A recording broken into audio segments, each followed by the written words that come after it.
And so we are actually continuing our live series, right, on and so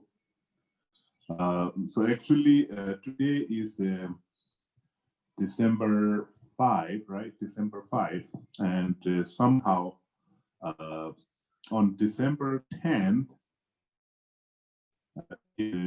going to be Gandeng Chemo. As you all know, the Ngamchu Chemo is the annual anniversary of Lama Tsongkhapa, and as well as in this modern day, we also kind of commemorate the Nobel Peace Prize, day for His Holiness also. So this year, I think December 10 is Gandeng Ngamchu Chemo, which is the 25th day of the 10th lunar month. And so somehow we actually commemorate Master Tsongkhapa, and in Tibet, it is kind of like the festival of light. So I think that it was the day, I think we can actually see that in his biography on this chapter. I think the chapter 15, right? It's called chapter 15, Nirvana. And there we can actually find the detail of Lama Tsongkhapa entering into Parinirvana. And that, I think it is chapter 14, right? Chapter 14 called the Nirvana.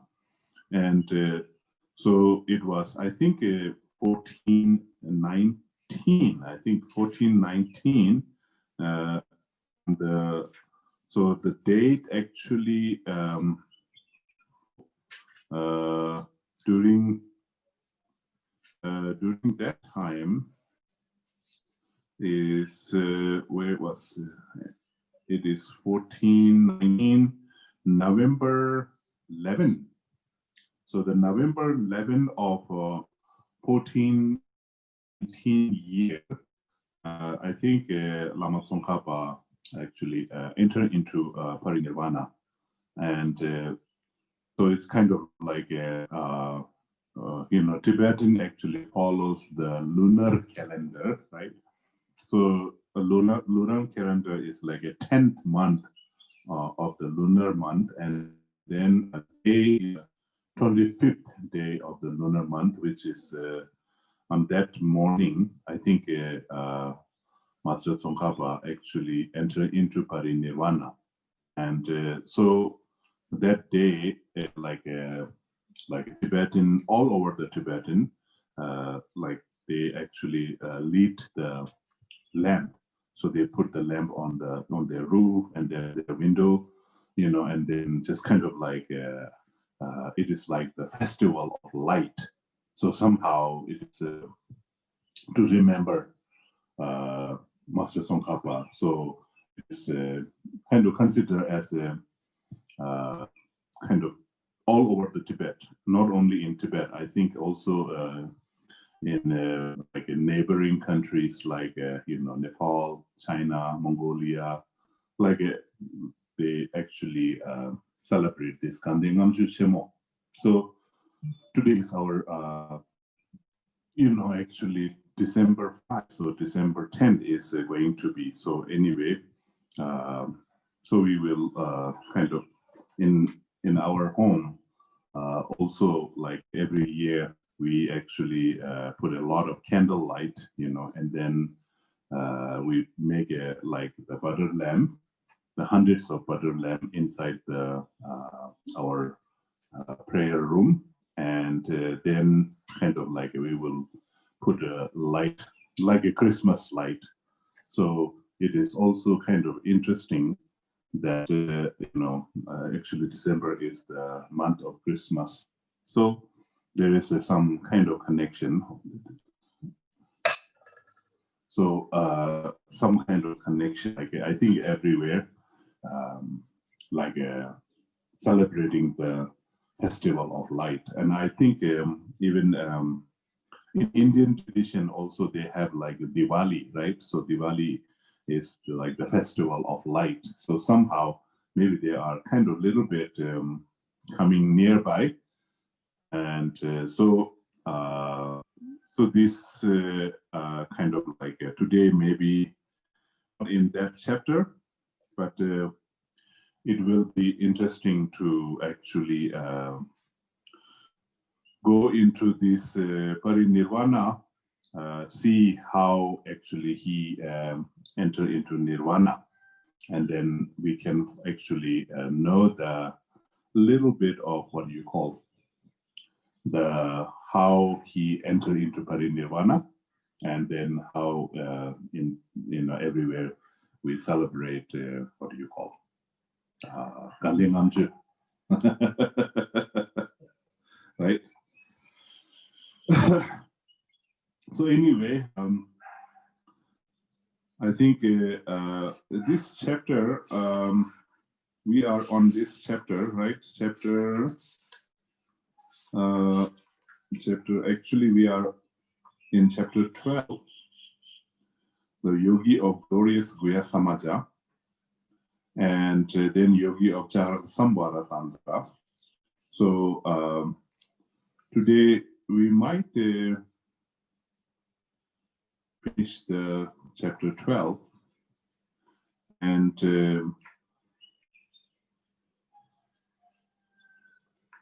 so maybe, I don't know, maybe today just so that we will know what is Gandengamju, right? And then we can later go back, into our continuing the chapter 12, right? So I think just kind of like we can go back and into the flashback of the Yogi of Glorious Guya Samaja and Chakra Sambhara, next week or something, yeah.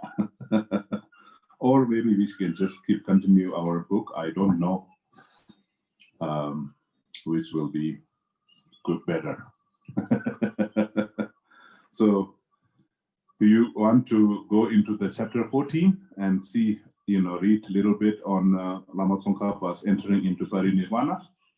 Because the Gandengamju is coming on December. So, December 10.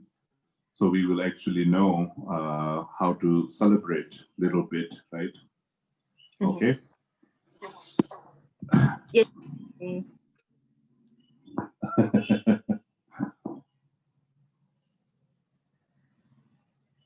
Okay, so let us go into the chapter 14. So chapter 14, everybody has the book, right? And so can you actually hear my voice, okay?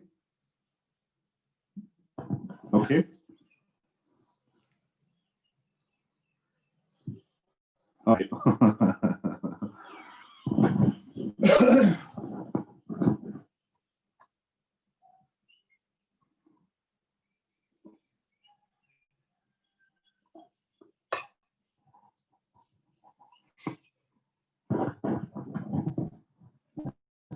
Okay. So let us read the chapter 14, and then we can go back into the chapter 12 and 13 later. All right. Okay. So chapter 14 is Nirvana. So Nirvana, parinirvana, and it is in the fall of 1419, Tsongkhapa began to experience pain in his legs, possibly due to the resurgence of his chronic back pain. Some of his close students urged him to visit the hot spring in the Tulung region. So Tsongkhapa left Ganden on a trip for the first time since his return from the new legendary teaching at Tashi Dogat Hermitage in the fall of 1415. He stopped for a few days in Lhasa, where he visited the Chokhang temple and paid homage to the sacred Buddha's image, made offerings, and prayed and meditated in their presence. It had been 10 years since he had last visited the Chokhang. At the time of the first Great Festival, to be back inside Tibet's holiest temple with both the exteriors and inside looking well cared for must have been for Tsongkhapa a source of both joy and deep inspiration. To Tulung Hot Spring, Lhasa, and Jebung Monastery.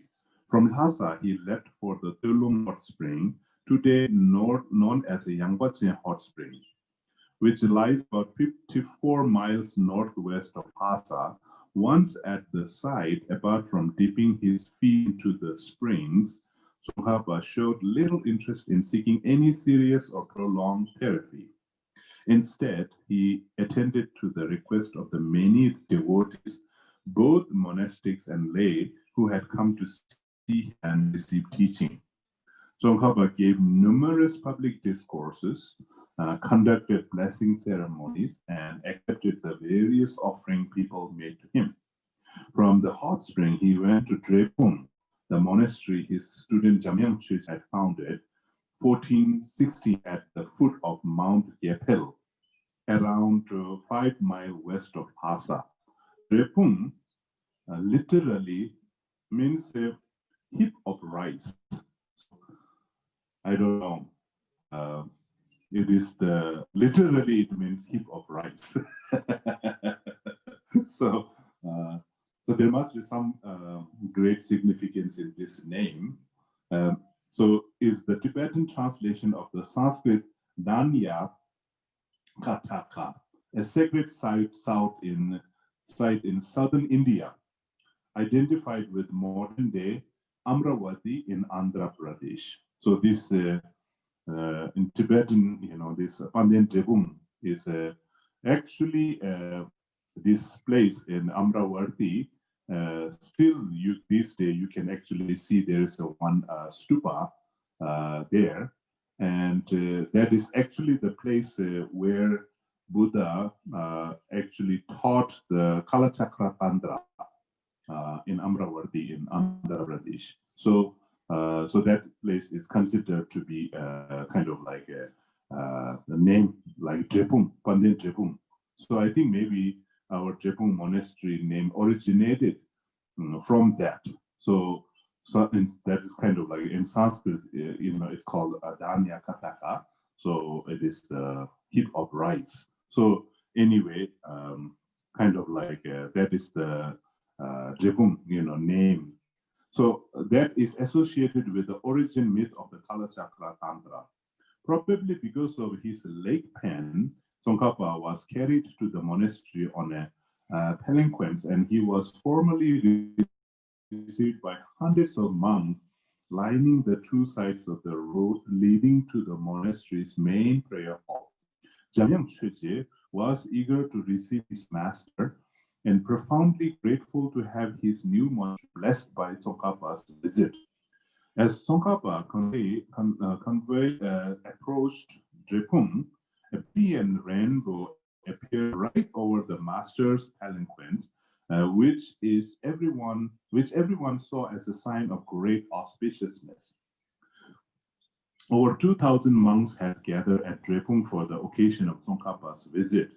During this period, all the necessary provisions were offered by Tsongkhapa's longtime benefactor, the new family. Tsongkhapa officiated at the consecration ceremony for the monastery and the sacred image installed in the main prayer hall as part of the consecration rite. Tsongkhapa requested the protector, 6 Mahakala and Kala Rupa, to inhibit their newly sculpted representation. In this way, the master assigned these protectors the task of guarding the newly established monastery. Impressed by what Jamyang Chökyi had accomplished so far, Tsongkhapa told his student, even though it has been only around 4 years, a lot has been achieved. You should continue to be the main custodian of the monastery in the future too. Prostrating at the master feet, Jamgon Chögyé offered his pledge that he would fulfill Tsongkhapa's wish to the best of his ability. While at Drepung, Tsongkhapa gave a series of teaching on, among other topics, Chandrakirti's Entering the Middle Way, and a number of works on his own, his Lamrim, his Guide to the Six Yogas of Naropa, and the Clear Lamp, his annotated commentary on Chandrakirti's Goya Samaja's commentary. This time, Tsongkhapa allowed many lay people, including even some beggars, to attend his teaching on the stages of the path and the Madhyamika philosophy of emptiness. He taught the non-tantric texts and topics in the morning and the Guhya Samaja Tantra in the afternoon. One day, Tsongkhapa asked Jamgon Chögyé to have a large silver statue of Vairocana made and to pursue the work discreetly. Tsongkhapa then gazed for a while in the direction of Ganden Monastery as if longing to be there. One day, after about a month and a half stay in Drepung, Tsongkhapa abruptly announced that he needed to return to Ganden soon. As he was in the midst of the 9th chapter of the Guhya Samaja Tantra, his student and the benefactor sponsoring that requested the master to stay at least 2 more weeks so he could complete the series. At least they played it. Do not leave the teaching of the Guhya Samaja unfinished, Tantra unfinished. Tsongkhapa replied that at this point it was best for him to leave for Ganden. He said that he had already decided the day before to leave the Lamrim and Guhya Samaja Tantra teaching unfinished. His follower would later interpret this as an auspicious sign for the continual flourishing of this teaching. Thus, Tsongkhapa left Drepung for Lhasa, heading toward his home monastery Ganden. It would be the master's only visit to Drepung. Final visit to Serachuting Hermitage. On his way home to Ganden, Tsongkhapa stopped in Lhasa. Once more, he visited the Chokhang temple to honor the sacred Buddha image with prostration, offerings, and meditation. He made the fervent prayer in the Buddha's presence that the teaching of the Buddha remain on this earth for a long time.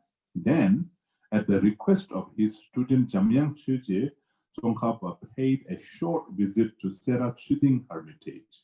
There, he reiterated his aspiration for the emergence of a monastery dedicated to the propagation of the study, teaching, and practice of the great tantras.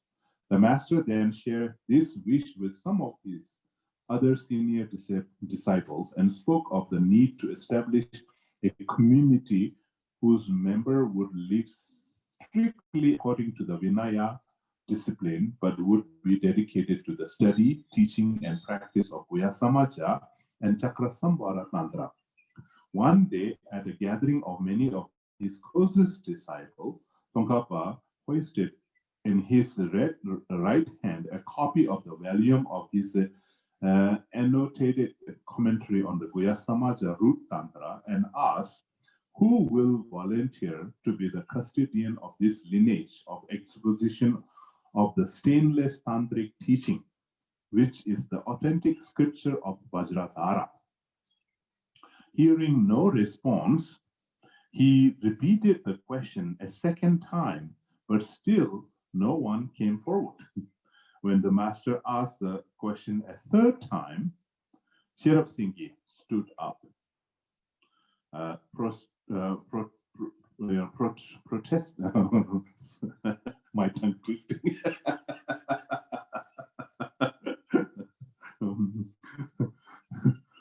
Prostrating 3 times at Tsongkhapa's feet, he pledged, "O my Guru, you who are identical with the Lord Vajradhara himself, I shall keep your sacred command in my heart and pursue your wish to the best of my ability. Although some of his fellow disciples felt that Sherab Singye was being a bit presumptuous, Tsongkhapa was deeply pleased and blessed him. He gave him a skull cup, a ritual object used in the advanced tantric practice, filled with black tea, a golden statue of the Guya Samaja deity, a copy of the 4 interwoven commentaries on the Guya Samaja root tantra, other texts on the generation and completion stages, and a mask of the protector Kalarupa and some of the deity paraphernalia, including a club and noose. In this way, Tsongkhapa confirmed Sherab Singye as a custodian of his own approach to highest yoga tantra, and sowed the seed for the establishment of the first tantric college. So that is Gyume. Gyume was actually founded by Sherab Singye. Then, as a mark of auspiciousness and to bring blessing to this important initiative, Tsongkhapa and his community of monks performed the fortnightly confession rite. He also led 2 teaching sessions, one on Guya Samaja and other on Chakra Sambhara, each involving a short reading from the opening section of their respective root tantras. At one point during a teaching session, Sherab Singye stood up and requested Tsongkhapa pray for him, as he felt he did not have the capacity to propagate the Vajrayana teaching by himself. Tsongkhapa replied, "You don't need to be afraid. I have assigned the oath-born protector Kalarupa to assist you. There is a mountainous place in the shape of a bell, few leagues from here. On this mountain lives a yogi who has been sustained by Yamantaka for numerous lives. He will become your disciple and will help propagate the teaching. Furthermore, there is a female yaksha, fierce spirit. So it is kind of, in Tibetan we say nujin, so it's kind of like some kind of spirits, residing on a mountain that resembles an ogress laying on her back. She too will assist you in the task. The rest you will find out yourself." Thus, Tsongkhapa prophesies the founding of the Tantric monastery. He desires Chamjen Choje, who was the host of Tsongkhapa's visit to Sera Chuding, conveyed to the master his wish to establish Sera Monastery. Deeply pleased to hear this, Tsongkhapa said, "This is most excellent. This monastery will make a great contribution to the long-time survival of the exposition and the practice of both Sutra and Tantra, and thus it will be a source of benefit to countless sentient beings." Tsongkhapa then gave specific advice on the location and design of the building of the monastery complex. Soon after Tsongkhapa left, Chamjen Choje began construction work, and by the end of 1419, he had established what would become Sera Tekjen Ling Monastery, which one day would become one of the 3 great centers of learning in central Tibet and one of the largest monasteries in the world. During his brief stay at Sera Chuding, Tsongkhapa also gave a select group of both 100 students an instruction on the completion stage of Chakra Sambhara, according to the Indian mystic Krishnacharya. This was an advanced teaching. So Krishnacharya, in Tibetan, we call it Dukchen Nakhopa. So this was an advanced teaching based on the Indian mystic short text entitled Spring Drop, Chiti. So this is one of the term that used in the highest yoga tantra, especially in the mother tantra. This term is very important, Chiti. So this spring, Chi means a spring, and then Tik means Tigle is a drop. So Chiti, which presents the completion stage under 4 headings: continuum, the nature of the body; mantra, Tumo practice; and then wisdom, the arising of 4 joys; and the secret, how to engage in the actual practice. So at least two different sets of notes from the special instruction, one by Gyaltsab and other by Sempa Chenpo Kunsang, using his tantric name Migyo Dorje, would later be compiled into instructional manual and include in Tsongkhapa's collected work. On his way back to Ganden from Sera Chuding Hermitage, Tsongkhapa stopped in Lhasa yet again and visited the Chokhang temple as before, praying, making offerings, and meditating in front of the sacred Buddha image. The young Gyendun Drup, so this is young Gyendun Drup, this is the first Dalai Lama, actually. First Dalai Lama name was Gyendun Drup. So, when Master Tsongkhapa was very old, I think that time Gyendun Drup was very young. So he was actually, Gyendun Drup was the first disciple of the, not first, I think direct disciple of the Tsongkhapa, who had accompanied Tsongkhapa from Sera to Lhasa, bade farewell to the master, informing him that he planned to spend some time studying Vinaya and Abhidharma. Tsongkhapa gave Gyendun Drup personal advice and some gift to help pay for provision during his studies.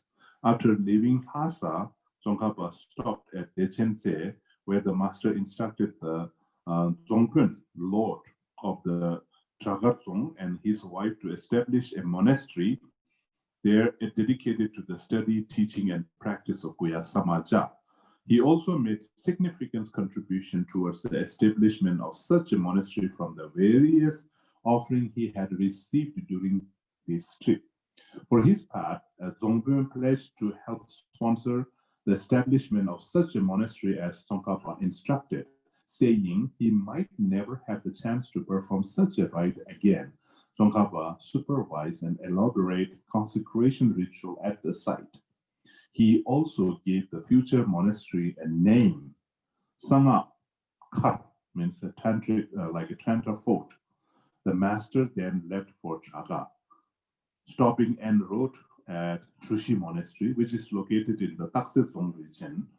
On the evening of Tsongkhapa's arrival at Trushi, many of the monks heard the sound of the gong being struck and wondered what it meant. Upon investigation, it was found that no one had actually struck the gong, even though many heard the sound. Later, Tsongkhapa's follower and his biographer would interpret this event as the announcement by a celestial being of the great Tsongkhapa's impending nirvana. So maybe that is one of the signs. So returning home to Ganden from Trushi Monastery, Tsongkhapa finally headed back to Ganden. Upon arrival, he first visited the Yangpa temple, which he had built specifically for tantric teaching and practice. Saying that he might not come to the temple again, he asked his student to prepare an elaborate set of offerings before the sacred icons, the large Buddha in the main hall and the meditation deities on the upper floor. In addition to various supplications prayers, Tsongkhapa led the chanting of the aspirational prayer he himself had composed at the end of the sadhana of the three major meditation deity, Vyasamaja, Chakrasambhara, and Vajrabhairava. Then, at the request of the benefactor who was offering tea to the monks, Tsongkhapa attended the prayer session inside the main prayer hall. There, without being requested, the master led the chanting of his extensive prayer for rebirth in the Sukhavati Pure Land, and various aspirational prayers and verses of auspiciousness. He made a fervent prayer that Ganden Monastery flourish as a seat of study, teaching, and practice of the Buddha's teaching to serve the well-being of the Dharma and sentient being for a long time to come. When all the public events were over, Tsongkhapa finally returned to his own residence. As he entered, he told his attendant, "At last I'm home in our own monastery, where I can be free. I can relax now."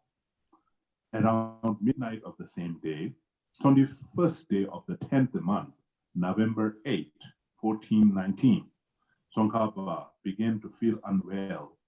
The next day, the entire Ganden community performed specific ritual dedicated to their master's health.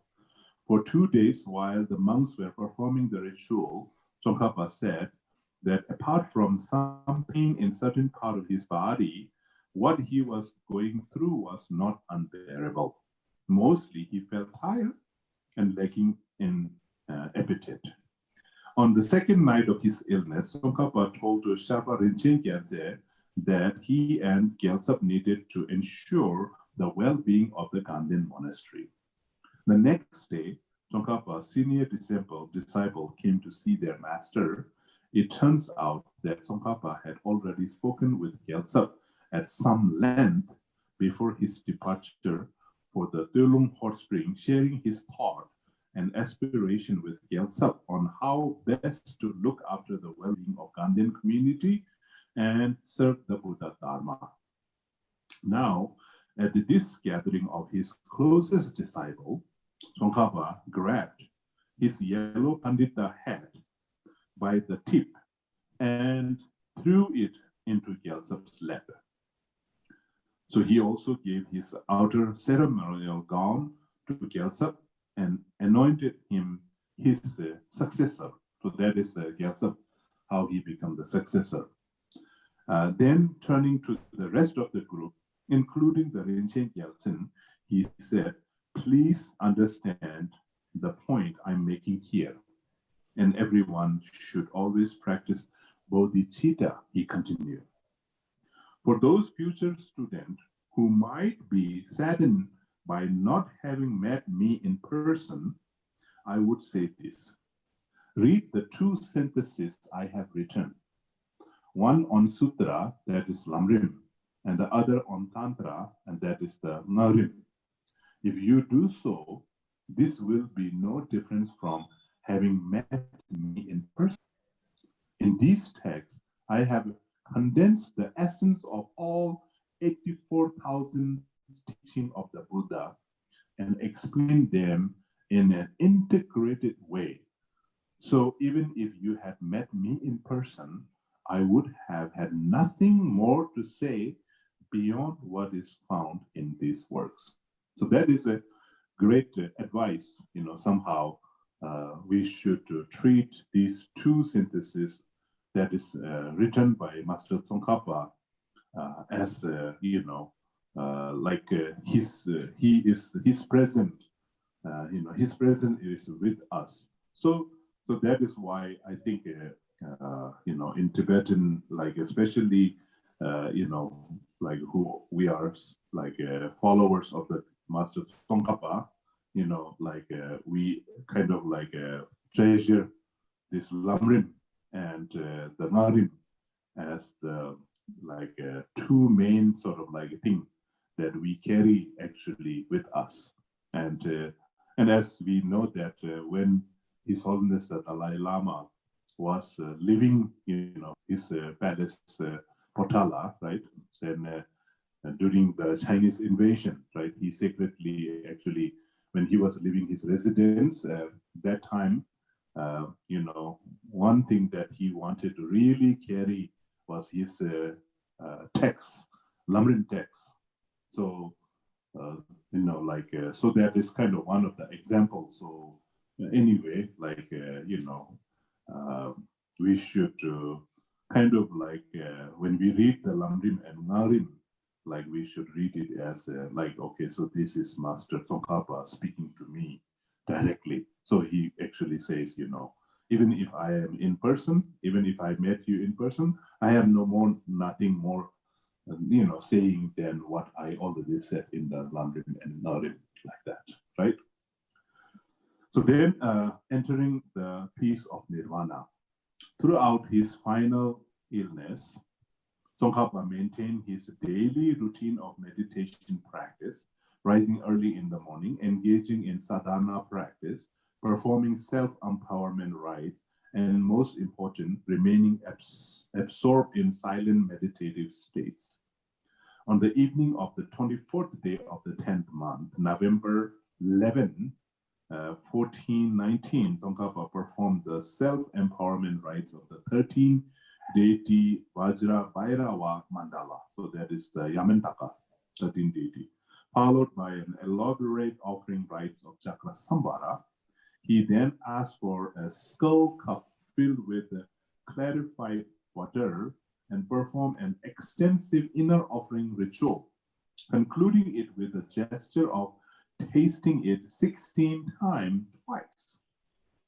So this is actually, some of the numbers are very significant here. 16 times twice, which is 16 times twice is 16 multiplied by 2 is how many? 32, right? So 32 is actually is the our crown chakra. Our crown chakra has 32 petals. 32 petals. Our heart chakra has 8 petals.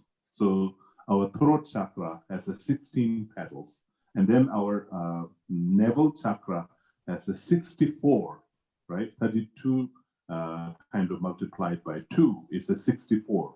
64 petals on the our navel chakra. So somehow these are the interesting number that is kind of like associated with tantra. So somehow first is tasting it 16 times twice. He then remained seated cross-legged in deep meditation throughout the night. Based on change pattern of the master's breathing, those in attendance opined that he was now on Vajra repetition yoga. So, Doji Deva, in Tibetan we say Doji Deva, Vajra repetition. Sort of like, using breath and then transforming the breath into the Vajra.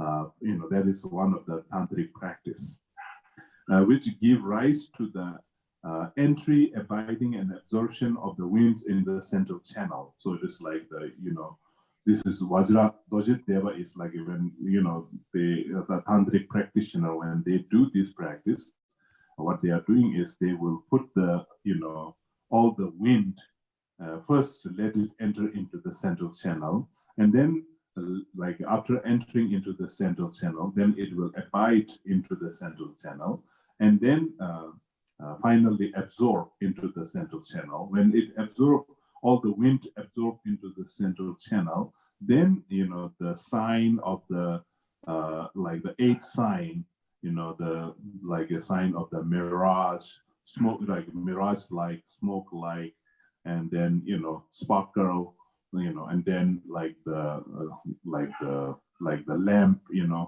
burning of the lamp at like kind of like a flickering sign, those are the outer sign, right? And then inner sign, which is the what do you call, the kalampa, malampa, like the white appearance and the red appearance, and then dark appearance, and then the 8th sign is a clear light, sort of like, so these all kind of like comes what do you call, gradually. So that is the sign. So saying that giving rise to the entry, abiding, and absorption of the wind in the central channel. So this is a kind of like a very like a kind of like a usual terms that we use in the highest yoga tantra. So as the dawn broke on the 25th day of the 10th month, November 12, 1419, Tsongkhapa entered Nirvana, actualizing the Dharmakaya. So actualizing the Dharmakaya, the Buddha body of ultimate truth, the pure luminosity of this subtlest clear light mind. So that is the vessel. So the at 8, sort of like, so when he entered into the clear light mind, then like it is the actual death happens. He remained seated cross-legged with his eyes cast downward. His left palm was upturned on his lap in the gesture of meditation. While his right hand rested on his right knee with the palm facing out in the gesture of granting wish. So this is like how Buddha Shakyamuni, when he become enlightened, that is how his gesture was, right? His one hand was like this in the meditation posture, and right hand is on the knee and touching the ground like that. So as the morning sunlight illuminates the day, the senior disciple attending to Tsongkhapa instantly noticed that there had been a remarkable change in the master's physical appearance. Previously, his ill health had made him appear feeble, with a pallid complexion and the skin on his face sagging. Now, the master's face looked fresh and young, bearing no evidence of his age or illness. His face, in fact, was glowing. Some disciples spoke of seeing orange light rays emanating from his body. Others described the light as a pale yellow. Still others spoke of the light radiating from the master's body as a golden in color. Speaking of this phenomenon, Ketub writes in his official biography of Tsongkhapa, when he entered Nirvana, the skin tone of master's body assumed the appearance of a youthful body. In brief, it was as his human body had transformed into that of a celestial being. One might ask, has anyone heard of something like this happening in the past? Can anyone offer explanation for the reason behind this? I have heard that when the Indian Pandita and Siddha Gayadhara passed away at Karak, his body shrank in size and became like the body of a young child. However, I have not heard anything like that with respect to a Tibetan Lama. So maybe Tsongkhapa was kind of like he showed this one very interesting sign. Sometimes some master will show that kind of sign too. So it is kind of like from my personal experience, I actually after Yunzin Rinpoche, the senior tutor of His Holiness Dalai Lama, he entered into Parinirvana, and the day he passed away, actually, I was in Dharamsala at that time, and so it was kind of like he was not very far from where I was staying. I was actually staying at that time at the Tibetan library. If some of you who has been to Dharamsala, you might know. There's kind of like a Dalai Lama residence is kind of like on the top of the hill. It is kind of, there's a small town called the Maklotganj. And then, on the foothill, there's a kind of small town called Dharamsala town. And then between Dharamsala town and Maklotganj, in the middle of the hill, some kind of like there's many Tibetan administration offices, and then Tibetan library, and I was actually kind of staying at the Tibetan library. There's one residence monk who was my senior attendant. He has a house there because he was the teacher there for the Thangka painting. So he was actually, known as Sangye Yishi. Sangye Yishi is my senior attendant. So he was actually a Thangka painter. He did a lot of Thangka painting for His Holiness the Dalai Lama too. Many of the, His Holiness personal Thangkas were painted by him.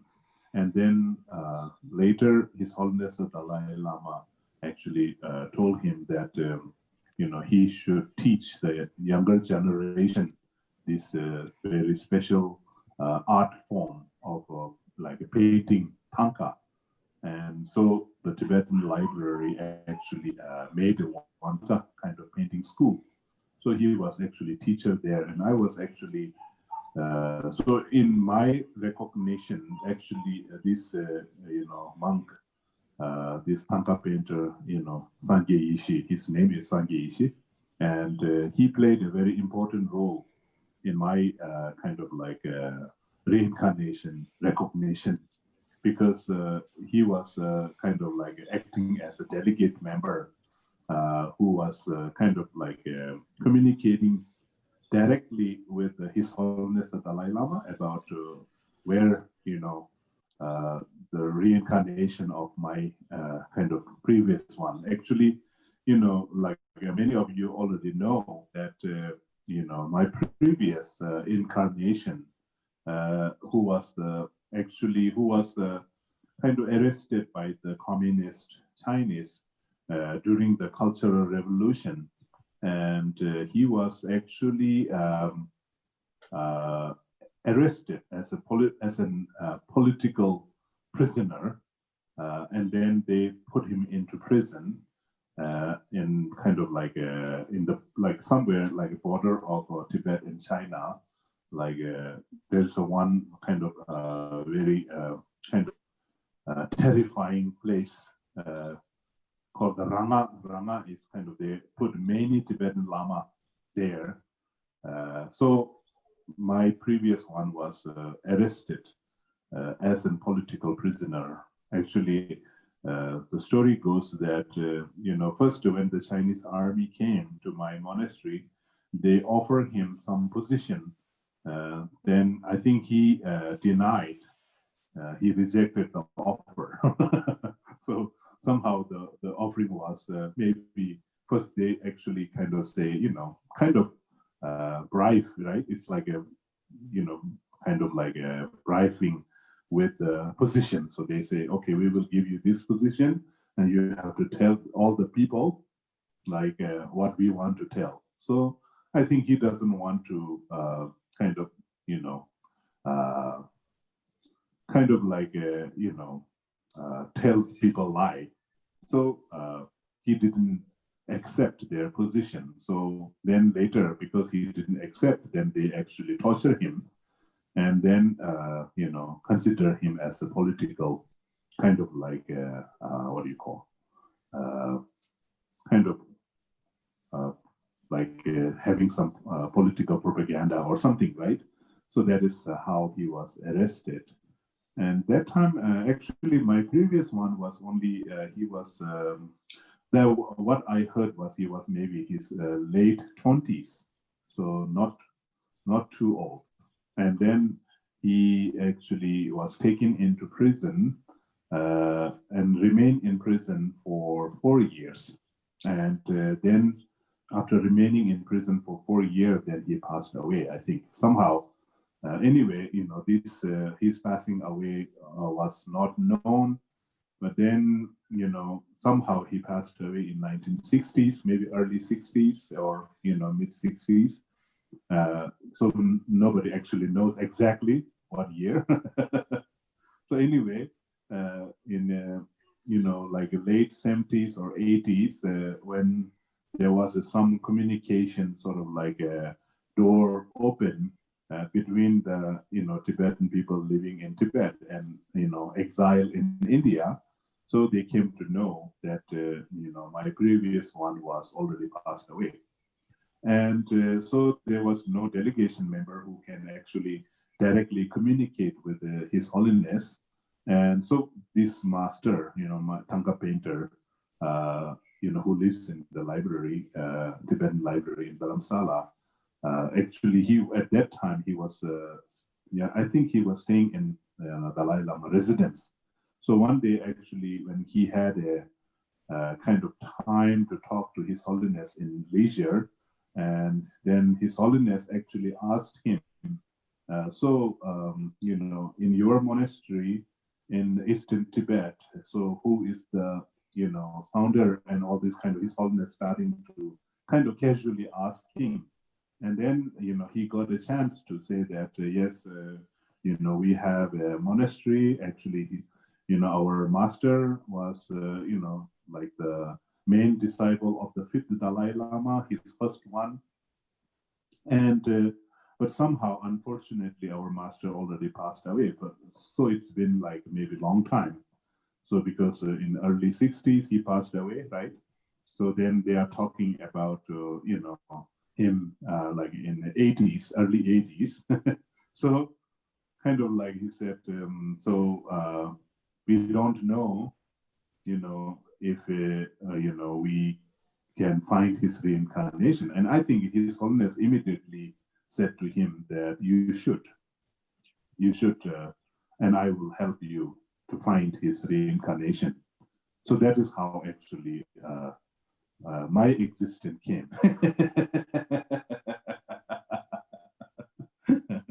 So, then like all the process, how the recognition of the reincarnation was all started. So, anyway, I remember when Rinpoche, his senior tutor of His Holiness Dalai Lama passed away. I was in Dharamsala at that time, and then I went to see him the next day after Rinpoche passed away, and it was it is like I cannot explain how kind of like his like this explaining like here how Tsongkhapa changed his body, right? So I actually saw Rinpoche before he passed away. Yes, he was very sick and like kind of like a very pale, shaking, but right after when he was in Parinirvana, his body was totally changed.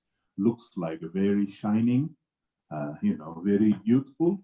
So somehow doesn't look like a dead body, sort of like, the body is dead, but it's just kind of a lot of shining. And especially sort of like a, there's some sort of like a interesting phenomena, like how it looks and how like even like sometime at night, we can hear like nobody is actually doing the bell ringing and the damaru, but we can, hear like some sound of, bell and damaru, like kind of like a very interesting. And then also like the smell, it's like really a celestial smell. And I have kind of like a never smell. And not only with the Rinpoche, one of my other master who passed away, also I had an honor the second day I was there, and it was celestial experience, like when they are actually in the state of clear light, you can actually see kind of very interesting things. So I think maybe this is what here with the Master Tsongkhapa also it happened like that, right? Okay, so once the rest of the Gandhian community heard of the Master's passing, everyone was gripped with a feeling of profound loss, of course, right? It's a huge loss.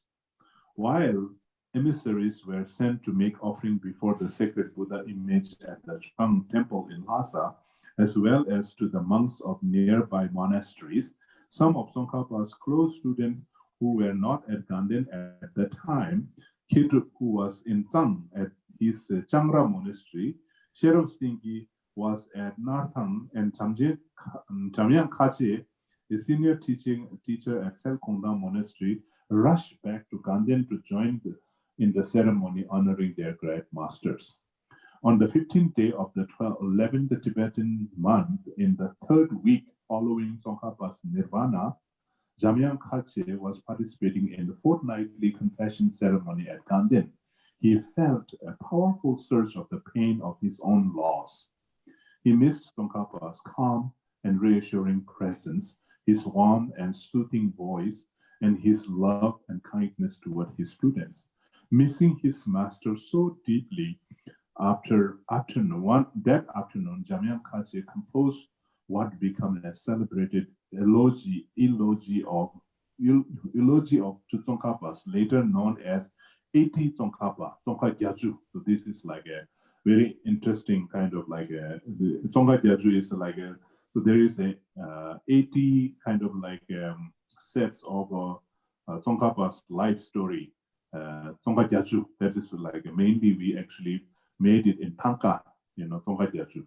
So this is came from this kind of like composed 80 Tsongkhapas because it contained the repeated mention of the name Tsongkhapa.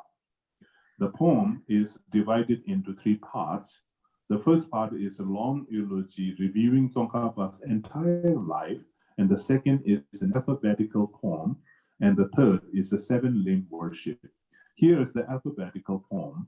So Tibetan alphabetical is like ka ka kanga cha cha chanya ta ta ta na pa pa pa ma ta ta ta wa yara la wa sha sa ha yara la ha a, like that is like a Tibetan alphabetical. So this poem is actually formed in the form of alphabetical. So ka, just like Manju Kirti in the Shambhala kingdom of Kalpa. Ka, here in the land of snow to uphold the Buddha's doctrine. Ka, you are unrivaled when viewed from any angles. Nga, O Tsongkhapa, you are my crown jewel. Ka, shining ideal speech, you sing out the music of insight. Cha, you wear the appealing attire of the three robes. Cha, with no craving for tea and the like, you lived with simple needs. Nya, O Tsongkhapa, you are like Luipa, Master Luipa, like a tantric Master Luipa. Ta, you are the Bodhisattva prophesied by Tathagata. Ta, to tame the desperate being of this land of snow. Da, you are known today as Losang Chakwa. Na, O Tsongkhapa, you are manifestation of Nagarjuna. Pa, just as the moon is amid other celestial body like Venus. Pa, you are unrivaled among the multitude of scholars. Pa, like a cowherd, you resided in the wilderness. Ma, and slow in meditation, O Tsongkhapa. Tsa, in sacred place such as Sari Mountain. Tsa, braving all obstacles such as heat and cold. Za, to tame this wild mind of ours. Wa, you remain single-pointed, O Tsongkhapa. Sha, you honor your teacher like a crown on your head. Sa, you live in a food both excellent and ordinary. Sha, sa, sa, sha, sa, ha, ha, that is ha. For those of us wandering in the ocean of samsara, ya, you show the wondrous liberation path, O Tsongkhapa. Ra, like Ra Lotsawa, you have perfected the generation stage. La, like Lawapa, you have visualized the completion stage. Sha, like Shariputra, you have directly perceived the truth. Sa, O Tsongkhapa, you are unrivaled in this earth.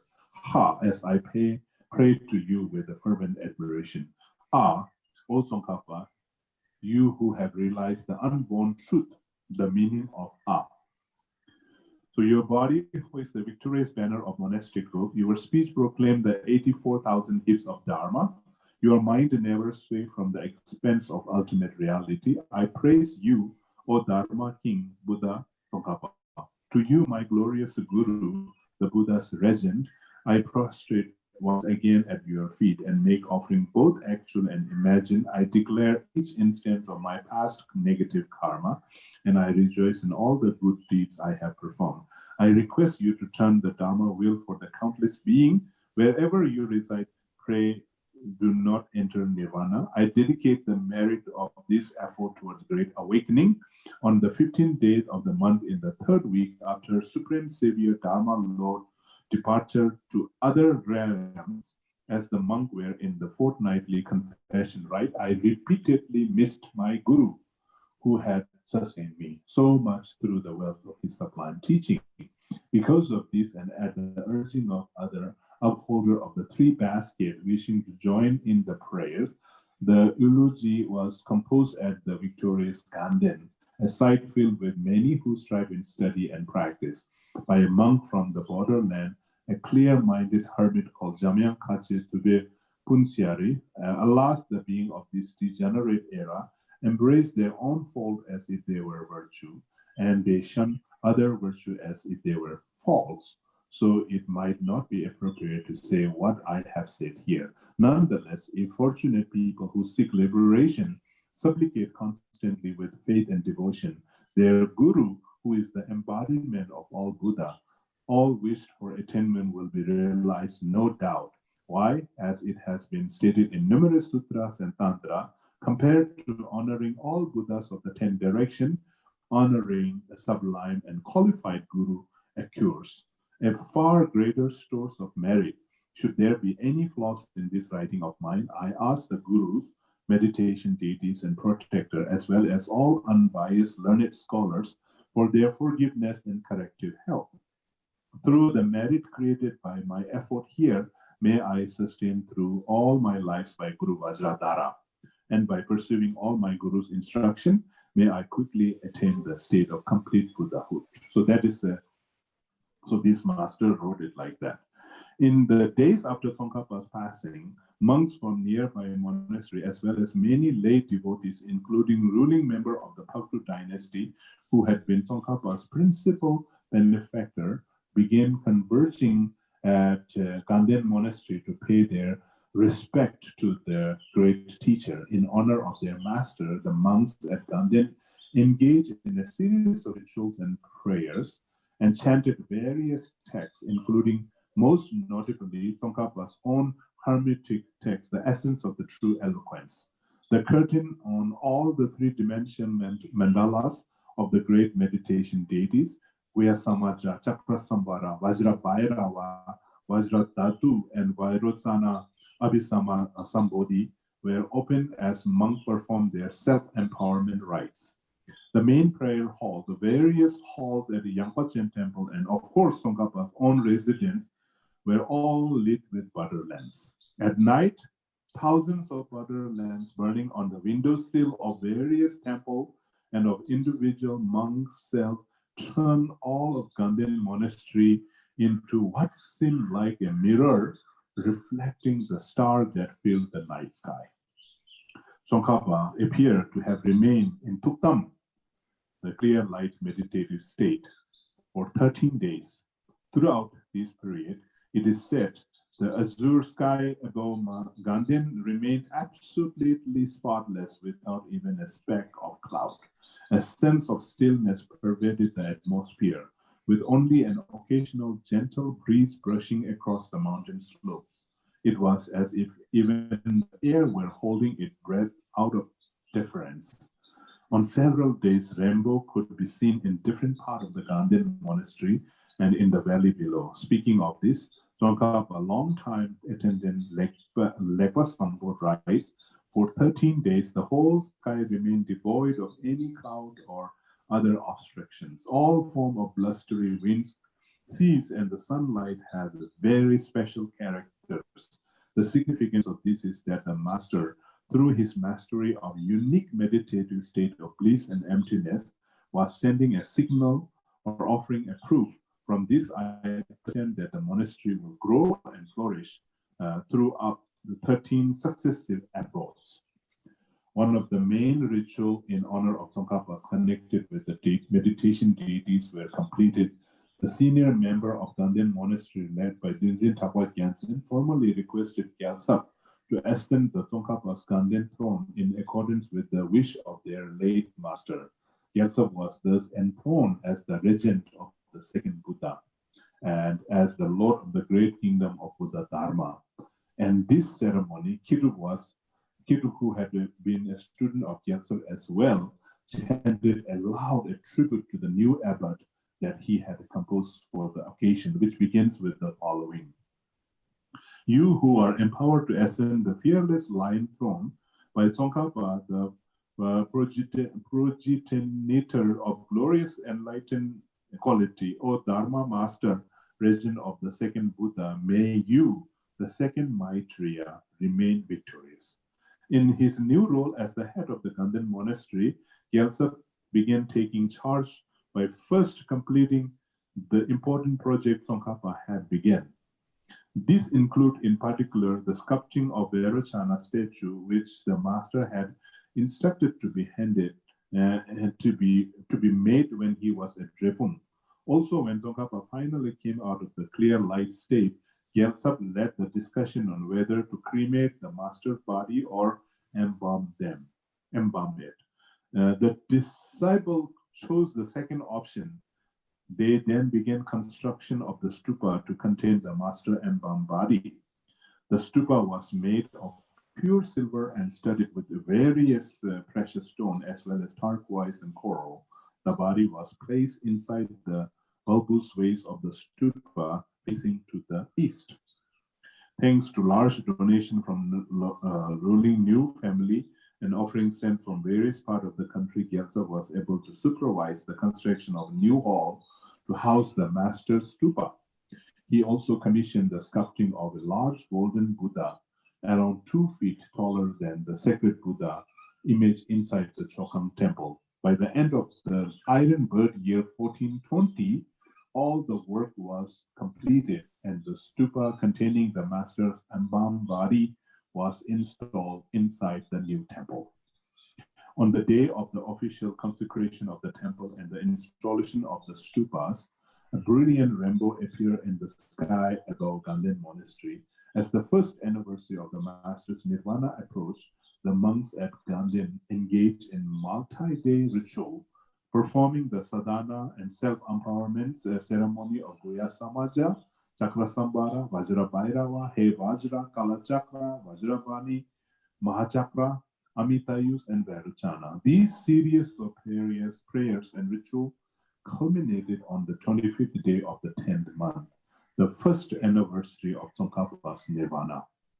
Elsewhere, Tsongkhapa's principal benefactor, New Nampa Sangpo, and his family invited Chamjen Chöje to lead a large-scale commemoration of Tsongkhapa's Nirvana at Rakata Hermitage, where the master had meditated and taught.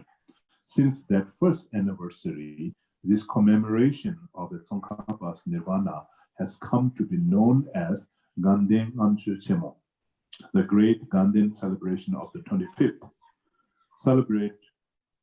celebrated across the Tibet and later elsewhere in the Tibetan Buddhist culture sphere, such as Ladakh, Buryatai, and Mongolia, and characteristic of this festival, which typically occur in late November or December, is the lighting of butter lamp on rooftops and windowsills, making it in effect Tibet's annual festivals of light. So that is the Ganden Manchu.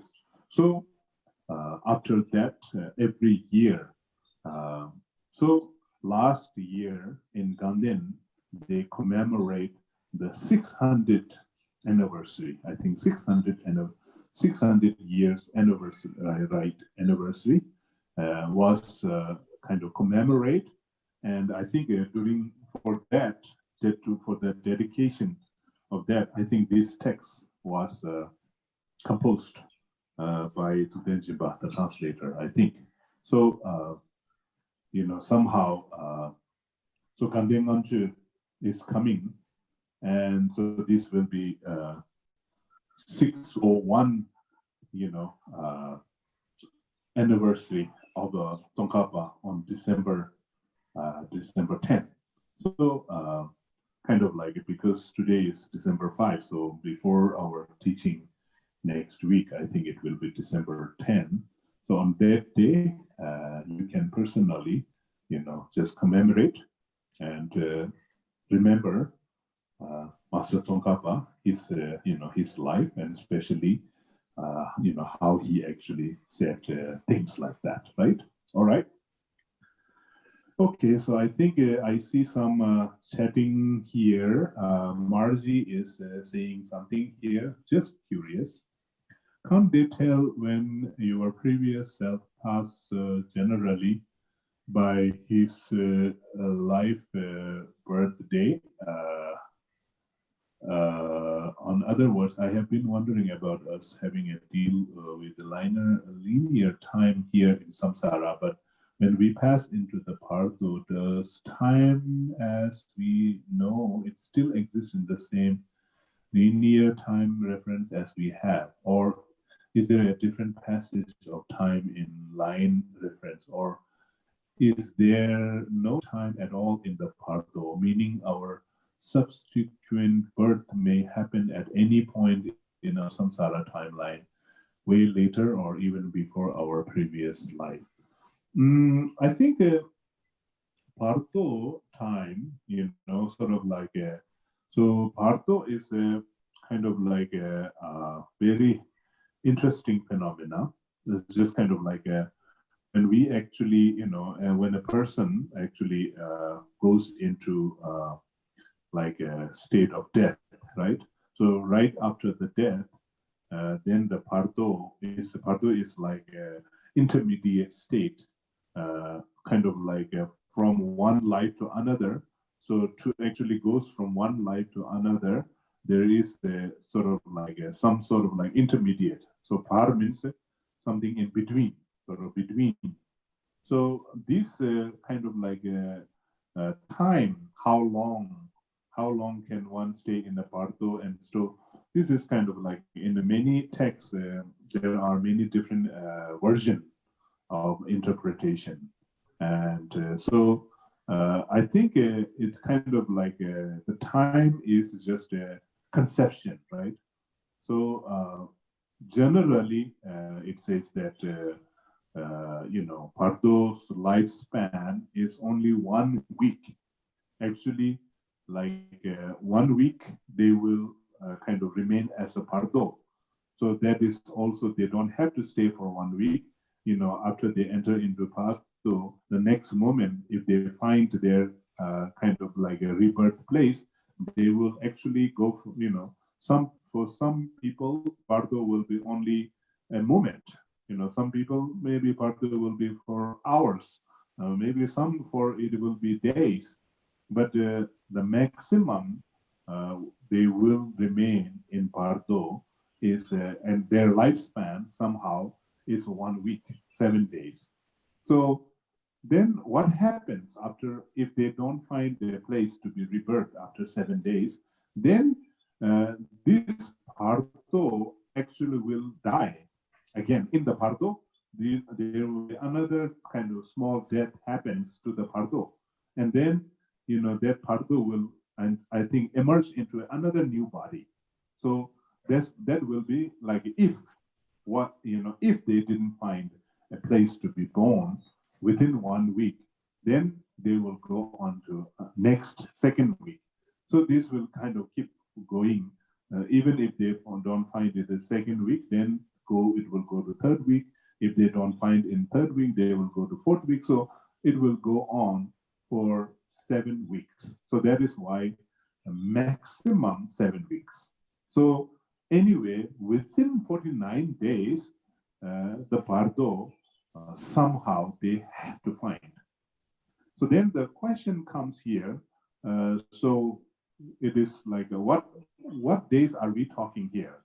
Are we talking like because the time is different, right? For example, from a human mind point of view, hour is different and the day is different, right? And then like if we go into some like a higher, what do you call, like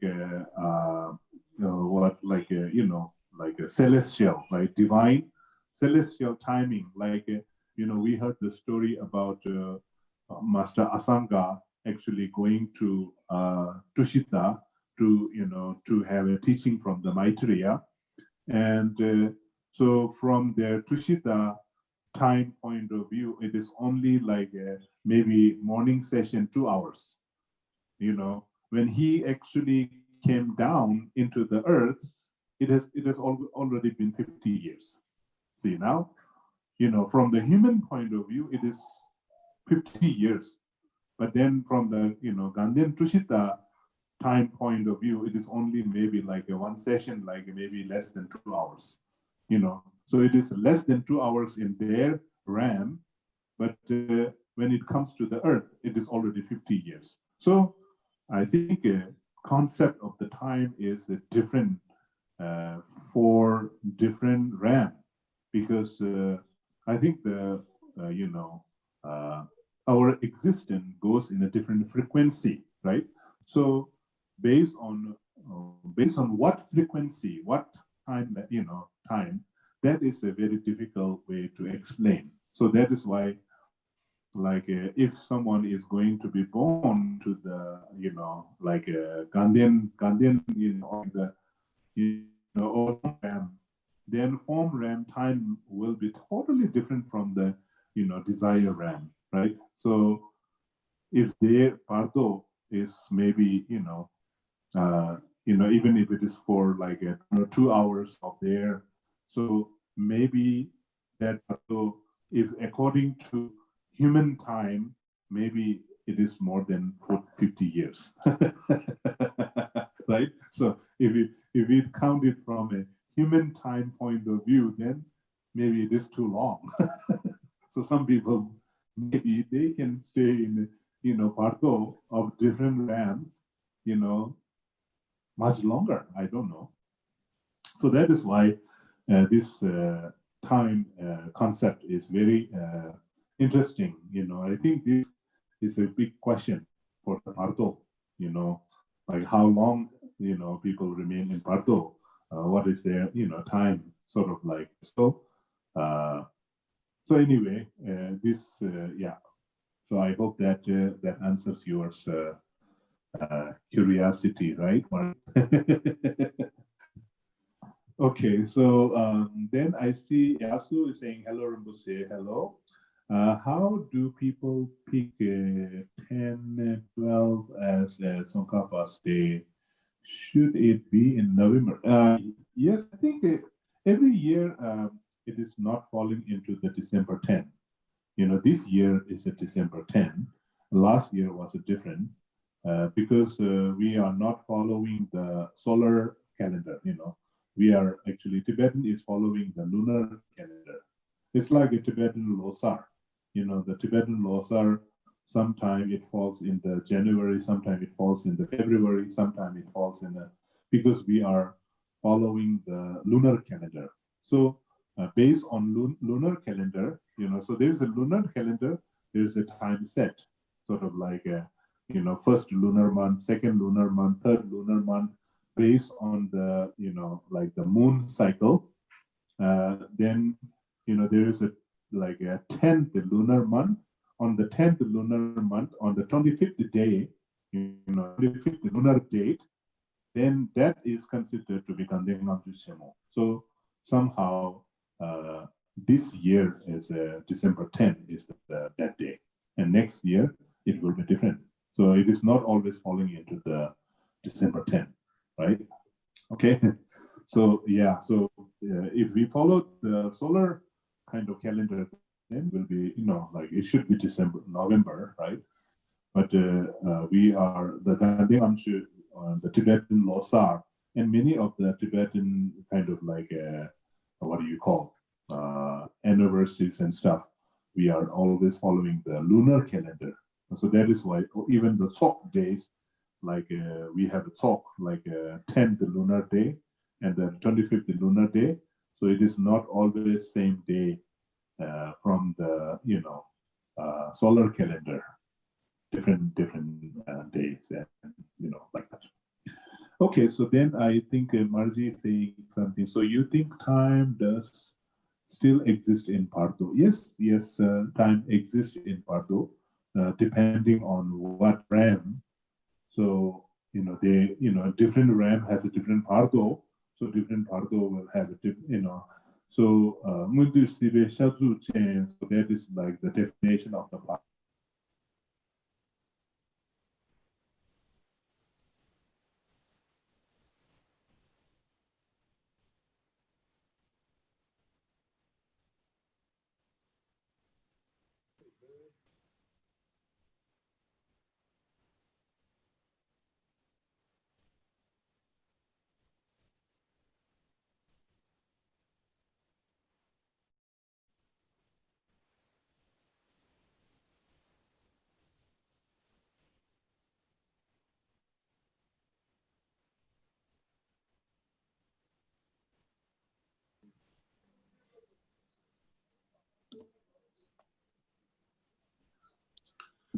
Okay, so just a minute. I will take a one break, 5 minutes break, okay?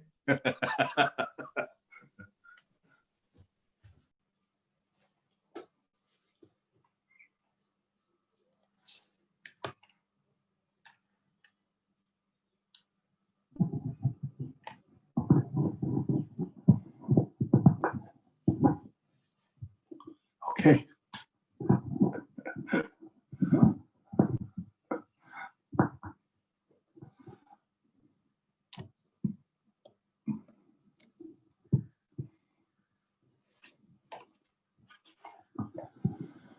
Okay, so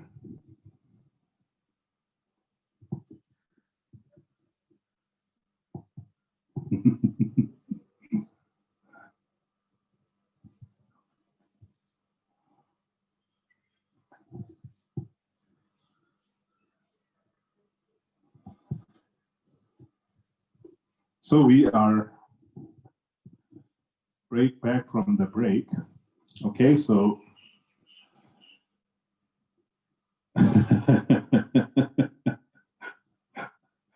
so we just finished our chapter 14 on the Nirvana of the Master Tsongkhapa, the Ganden Namju, you know. So so anyway, so we will go back into our continue. Where was that? Chapter 12, right?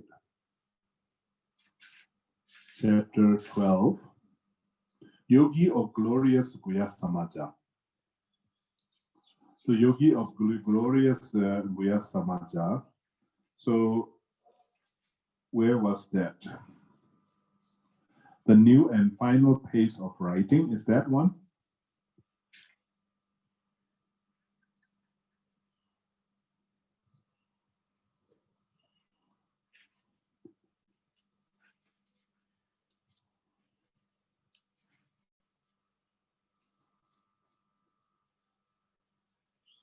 Where did we last time? Anybody remember which page? The union of bliss and emptiness. Okay. Union of bliss and emptiness. Page 269, is that one? That is where we stopped last time? I think so. No, I think it was page 266, Rinpoche, where it says Naropa's unique instructions on the ninefold okay, mixing. 266, right? Okay, 9 mixing, right? That one? Ninefold mixing? Yeah.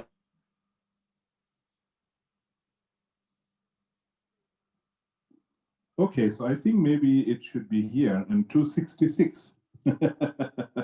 So we will continue from the 266 Naropa's unique instruction of the ninefold mixing to page number 266. Tsongkhapa's oops, what happened?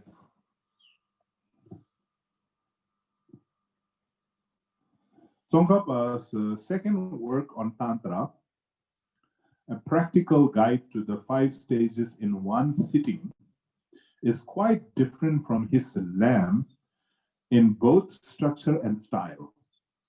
It is much shorter, about 1/3 the length of the Lamb, and closely follows Naropa's lucid summary of the 5 stages. As its titles suggest, the work is primarily an instructional manual explaining how to undertake the practice of 5 stages in meditation session. It opens with a brief instruction on such preliminary practices as, first, training one's mind in the foundational aspect of the Buddhist path. Second, becoming initiated into the Tantra through an empowerment ceremony. Third, observing the vows and commitment taken at the time of initiation. Fourth, engaging in the purification practice of Vajra Sattva meditation and recitation.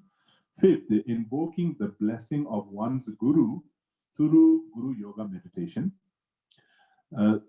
So the actual instruction on the practice of the 5 stages is organized in terms of the trio of ground, path, and result. Shi Lam Jesum, that is the Tibetan we say, an approach that become hugely popular in Tibet. The Tibetan tradition defines the 3 more specifically as first, understanding the ground, the nature of reality.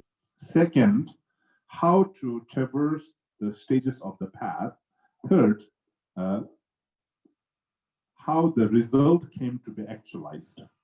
So Naropa's root text put this succinctly. There is the nature of the reality, the path, the stages in the rising of the result. So Naropa's text is one of the earliest, if not the first, to explicitly present this powerful framework of ground, path, and result.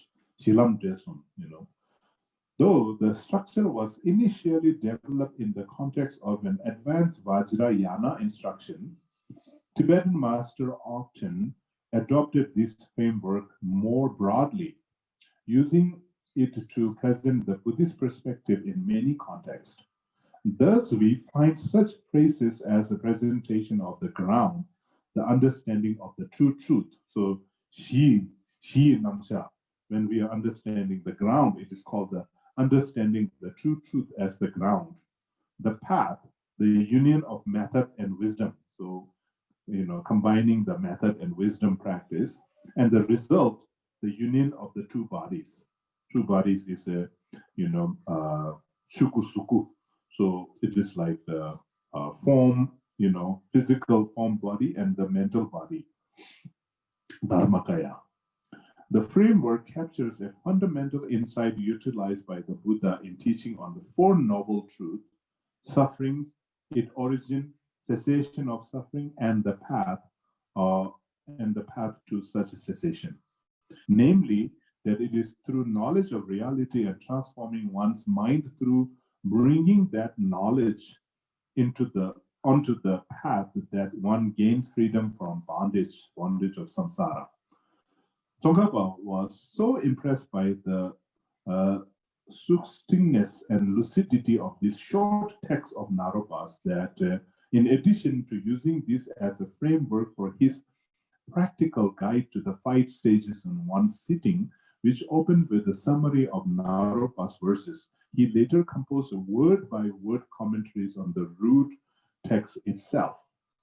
Tsongkhapa speaks of Marpa having received from Naropa's lineage, among others, the following 4 important transmissions associated with the 4 specific tantra. First is based on He Vajra Tantra, the Tummo, the inner fire practice, which is known as grabbing in emptiness with your bare hand. And second, based on Mahamaya Tantra, the practice of pranayama, breathing yoga, or breath yoga, known as the method of practicing the white and red drops.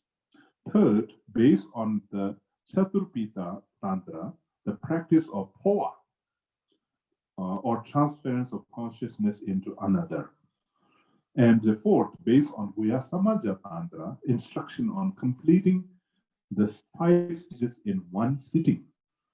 Of these, Tsongkhapa states the 4th instruction is based on Naropa's short text entitled Lucid Summary of the 5 Stages. In speaking of the importance of the practical understanding gained by the great Tibetan translator in interpreting the great Indian tantric work, Tsongkhapa expressed his deep appreciation of Marpa's contribution. These great works of Indian master are extremely profound in their meaning. Thus, without the help of very clear instruction from excellent teachers, later training will not gain complete understanding of the essential point of the instruction. Therefore, the instruction of the great Tibetan translator who studied at the feet of numerous Indian masters and received the transmission perfectly are most critical. Among those, the true tradition, the Master Marpa and of the Master Gu, are the best. Now, to gain decisive understanding of the instructional aspect of the Vyasamaja Tantra, rooted in the treatise of the Arya tradition, it is necessary to rely on the instructions stemming from Master Gu. However, to gain decisive understanding not just of the explicit but also the implicit point in the treatise on the basis of elucidating the details of numerous unique meditative practice relevant for today's practitioner, it is necessary to rely on the instruction of Master Marpa. So Master Tsongkhapa has a great, respect to the Master Marpa. Master Marpa, actually, we call him Marpa Lotsawa. Marpa Lotsawa, actually, he was the main master of Milarepa, right? So Marpa is his name, and Lotsawa is like, Lotsawa means translator. So he actually studied as a translator. He visited India many occasions, and he actually, kind of like, he had a direct teaching from Master Naropa. Okay, so I think here, Melissa saying, please explain the phrases bringing knowledge onto the path. So bringing knowledge onto the path is meaning sort of like whatever you have learned, put it into practice, sort of like so that is actually lamla kershima. I mean, it's sort of like so what you have learned, put it into practice, sort of like many times we learn many things, we gather many information, so we don't put it into practice, right? So that is, I think, the meaning is like that. All right. So one of the most important instruction, not explicit in many of the treatises of the Arya tradition, but made explicit by Marpa's instruction stemming from Naropa, is that on the ninefold mixing, sewa kutu, that is Tibetan, we say sewa kutu, sewa, ninefold mixing. This is a unique meditation practice that utilizes the three states of waking, dreaming, and deep sleep. Sort of like a waking state, dreaming state, and then deep sleep, right? Sort of like so three states, sort of like when we are awake, so then our all the consciousness, right? Like the eye consciousness, ear consciousness, nose consciousness, tongue consciousness, body consciousness, and then all the gross level of consciousness are all awake. So that is called the waking kind of state. And then dreaming state is when actually all these physical senses actually kind of become deactivated, and then sort of like it is starting to kind of go into some sort of like a subconscious level. On the subconscious level, sort of like, so the waking is like totally conscious level, like a conscious level, and then dreaming is like a subconscious level, and then deep sleep is like a kind of unconscious level. I think that is as well as the death. So like death is like the deep sleep, right? The intermediate state and the rebirth, and correlated them with the resultant state of Buddha, the Dharmakaya, Sambhogakaya, and Nirvana-kaya, sort of like that. So in his attempt to illuminate the 5 stages, Tsongkhapa would develop a comprehensive presentation of the practice of the ninefold mixing. Later, on another occasion, when Tsongkhapa assigned Chamje Chöje to go to China in his state, he would write a short work at the disciples' request on the instruction on the ninefold mixing and transference of consciousness. The purpose of this instruction on the ninefold mixing is to prepare the yogi so that at the critical moment of death, they will be able to ensure the meeting of the mother and child clear light. So this is kind of the term that we use, right? So mother clear light is the already exists primordial clear light is called the mother clear light, and the child light clear light is the one that through the understanding, through the practice, when we actually kind of like awaken into the clear light mind. And there, when your clear light mind that is from the practice that meets the actual clear light, that is called the meeting of the mother clear light with the child clear light. That is what they call. Here, the mother clear light refers to the clear light that arises naturally at the point of death. That's the primordial clear light, right? When all the activities, both physical and mental, cease and only the empty expanse of pure consciousness remain. In contrast, the child clear light refers to the clear light that evoked through the meditative practice and attained through progressive dissolution of consciousness and arrival at the realization of the total emptiness of mere luminosity. Experienced yogi who have familiarized themselves with the critical sign of dissolution and can deliberately evoke the states of clear light through meditative practice will then be able to maintain their awareness at the point of death, when only consciousness remains. Even though this pure consciousness of mere luminosity arises at the moment of death for all of us, free, devoid of subject-object duality, ego consciousness, or any form of conceptuality, an untrained ordinary person is simply swept away by the power of the state. The yogi, on the other hand, has the chance to seize the moment and merge their awareness with that pure state.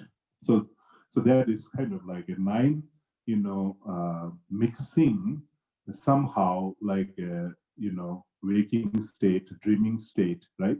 And deep sleep state. So these three, and then another three. Actually, we already saw that with a kind of like what do you call the three kayas, right? Three kayas, like the three kayas, like and so this is kind of like basically at the time of at the time of death, sort of like we are sort of like transforming shilam shi, like the like your like a birth, parto, intermediate, your birth state, sort of like a, so birth state is like your life state when you are alive, right? When you are alive, that is the waking state, right? And then when you actually go into the parto, it is like the dreaming state. And then when you are like clear light death state, that is the deep sleep, right? Deep sleep state. And then when it is transformed into the resultant, then it will become three kayas, sort of like waking state, and the like the birth is transformed into nirvana kaya, and then the parto and the dreaming state is transformed into the Samboka Kaya, Lungu, Chugu, Lungu. And then like the clear light, which is the deep sleep, transform into the Dharmakaya. So somehow when you actually like look into this nine, it's like there are 9 states. Generally, during our lifetime, there is a 3 stages, right? Sort of like a waking stage, dreaming stage, and then sleeping state, right? And then when we actually go from one life to another, then there is a, we have a like a living state, and then pardo state, like, and then death state, right? These 3. And then when it is transformed into 3 kayas, then it is like a kewachuku, pardo lungu. Kewachuku means birth into the nirvana kaya, emanation body, and then parto means intermediate state into the sabhoga kaya, and then chiwa chuku, which means the death into the dharmakaya. So these are the kind of like how it is said in the nine mixing, right? So these 9 states are kind of like somehow mixed and transformed, and that's how to practice. And especially, it is like a very critical for at the time of death, sort of like especially all the dissolution. So somehow, where all the duality, sort of, they say Mabuteva means mother clear light and child clear light, where they meet, which means the child clear light is actually the observer part, observer, okay? And then the mother clear light is the object. So when the clear light actually happens, where they meet, there the non-duality, so the separation dissolve. So separation dissolve, where awareness become emptiness and emptiness become awareness. So I don't know, maybe if you can, it will be a little bit too difficult to understand if you don't have enough background to kind of studying from the Tantra, right? Highest Yoga Tantra. But sometimes to be able to understand it sort of like a more easy, sometimes I used to play with the word, right? Play with the word, because we actually know the meaning only through the words, right? So sometimes, if we actually pay very close attention to the word, what do you think is the difference between aware and awareness? What is the difference? So sometimes, aware is a sort of it's like a function, right? Just being aware. And then when it comes to the meaning of awareness, if you put this English word, I don't know, this English word ness, N-E-S-S, is a very interesting, because in Tibetan, it is mainly kind of we use the same form for the ness is like a ni, wo ni, sort of so there is a big difference between tongpa and tongpa ni, so this in Tibetan word also, tongpa means empty, tongpa ni means emptiness. Okay, so then aware means sort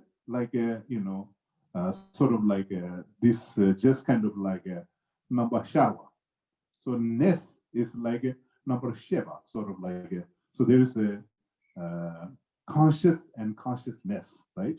So there's if we pay close attention on the meaning, conscious means something, right? To be conscious, are you being conscious? And then if you put the another word ness, consciousness, then it is different. And same thing, open, right? Open is another meaning. And then if you put the another word after that, ness, then it will change the meaning, openness, right? Openness. And same thing, close is another meaning. And then if you put one word underneath there, closeness, then it has another meaning, right? So same thing, empty is another meaning, emptiness is another meaning. So emptiness, so somehow this is, when it comes to this, if you put the emptiness and awareness, what do you think? Now, if you put these two words together, okay? Awareness, when we actually think of the meaning of awareness, what are we actually getting? What is meant by awareness? And then emptiness, what are we getting?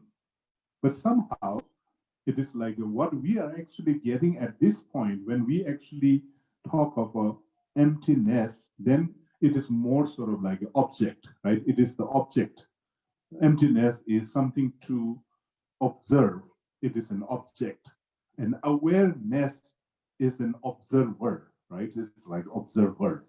Sort of so then it is kind of like the awareness, this observer, starting to kind of awareness become aware of its own true nature. Sort of like awareness is, kind of being aware of its own true nature.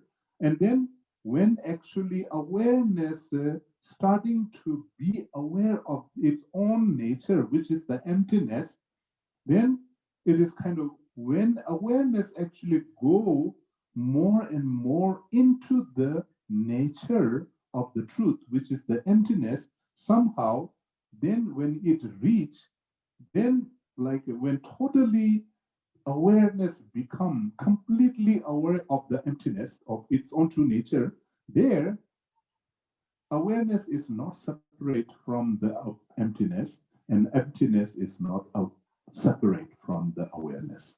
So that is where awareness becomes the emptiness, sort of like a dissolution. So emptiness dissolves into the awareness. So there is no true thing. Like awareness is the emptiness, and emptiness is the awareness. So where awareness and emptiness dissolve. So somehow this is a very important thing, even in the highest yoga tantra, because the awareness part is the awareness part is the what you call the method. So method side, and then emptiness part is the wisdom. Okay, wisdom side. So somehow awareness is the kind of like in many times in the highest yoga tantra.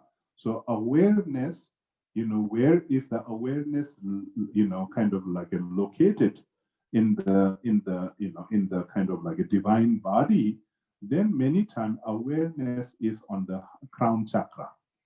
So on the crown chakra, there is a white drop that is the symbolism of the awareness. And then on the navel chakra, there is a red drop, which is the wisdom, which is the emptiness. So the emptiness, which is the mother, what you call female energy. So somehow it is like the color is the red, and the where it is located is also at the navel chakra, sort of like. So somehow, so there is a union when the awareness actually coming down to the heart level, and then emptiness, wisdom coming to the heart, and where these two drop actually meets, and that is where happens, like at the actual time of death. That is in our physical level also that happens, because somehow when we are, when our body is conceived, the first somehow, this drop that comes with the consciousness comes into, into the heart chakra, and then one energy goes up, and, that energy is the white drop energy, which actually goes into the crown chakra. One energy goes downward towards the navel, and it forms into the, red drop, and that is where the tumo means tumo is the red drop, where the fire energy, right? So this, when during the like a waking state, so how we actually function. So these two energy, and then when actually like in our day-to-day life, when we go to sleep, what happened is some of this energy that is on the crown, and like this kind of like from the navel also coming up a little bit, and then when the energy actually goes down here, like first actually goes to sleep, it will go down. When we go to sleep, actually it goes into the heart. So both energy sort of like kind of come to the heart. That is the deep sleep. And then slowly after the sleep, then the energy starting to rise up, like the white energy will starting to rise up to the throat level. This will go down to the little bit towards the navel, and that time is a dreaming state. Okay, so that is, so same thing kind of even at the time of death, when we go into the deep sleep, it's like the clear light, and then when it is going to wake up, it is like the Partho state. So anyway, so this is kind of something to think about, you know. So from the highest yoga tantra point of view, when there's a duality happens, that is the meaning that where awareness meets the emptiness, and awareness become emptiness, and emptiness become awareness. So where it doesn't sort of like when awareness, you know, when awareness sort of like and emptiness become non-dual, that is where the happiness is. See, now again, this is the way to think. Happiness, two different, right? Happiness is the meaning is different. So that is, I think, what you call. So this will actually come to our union of bliss and emptiness. So I think Yasu is saying something here. Rinpoche, I think Mary and Ninju have a question for you too. Okay, I didn't see your question, but even awareness depends on a body that, what is that? Even awareness depends on a body. Yes, awareness depends on you know, our body. When we say body has a two different, like you know, there is the subtle body and the gross body too, and body that function. Yes, so body also has a many different level, like a very gross level of body, very subtle level of body. So subtle gross level of awareness depends on the gross body, and the subtle level of awareness depends on the subtle body, I think. So if Ninju and Mary, you have a question, please go ahead and type it, and I will try to answer your question. I don't see your question on the chat. Did you put it somewhere?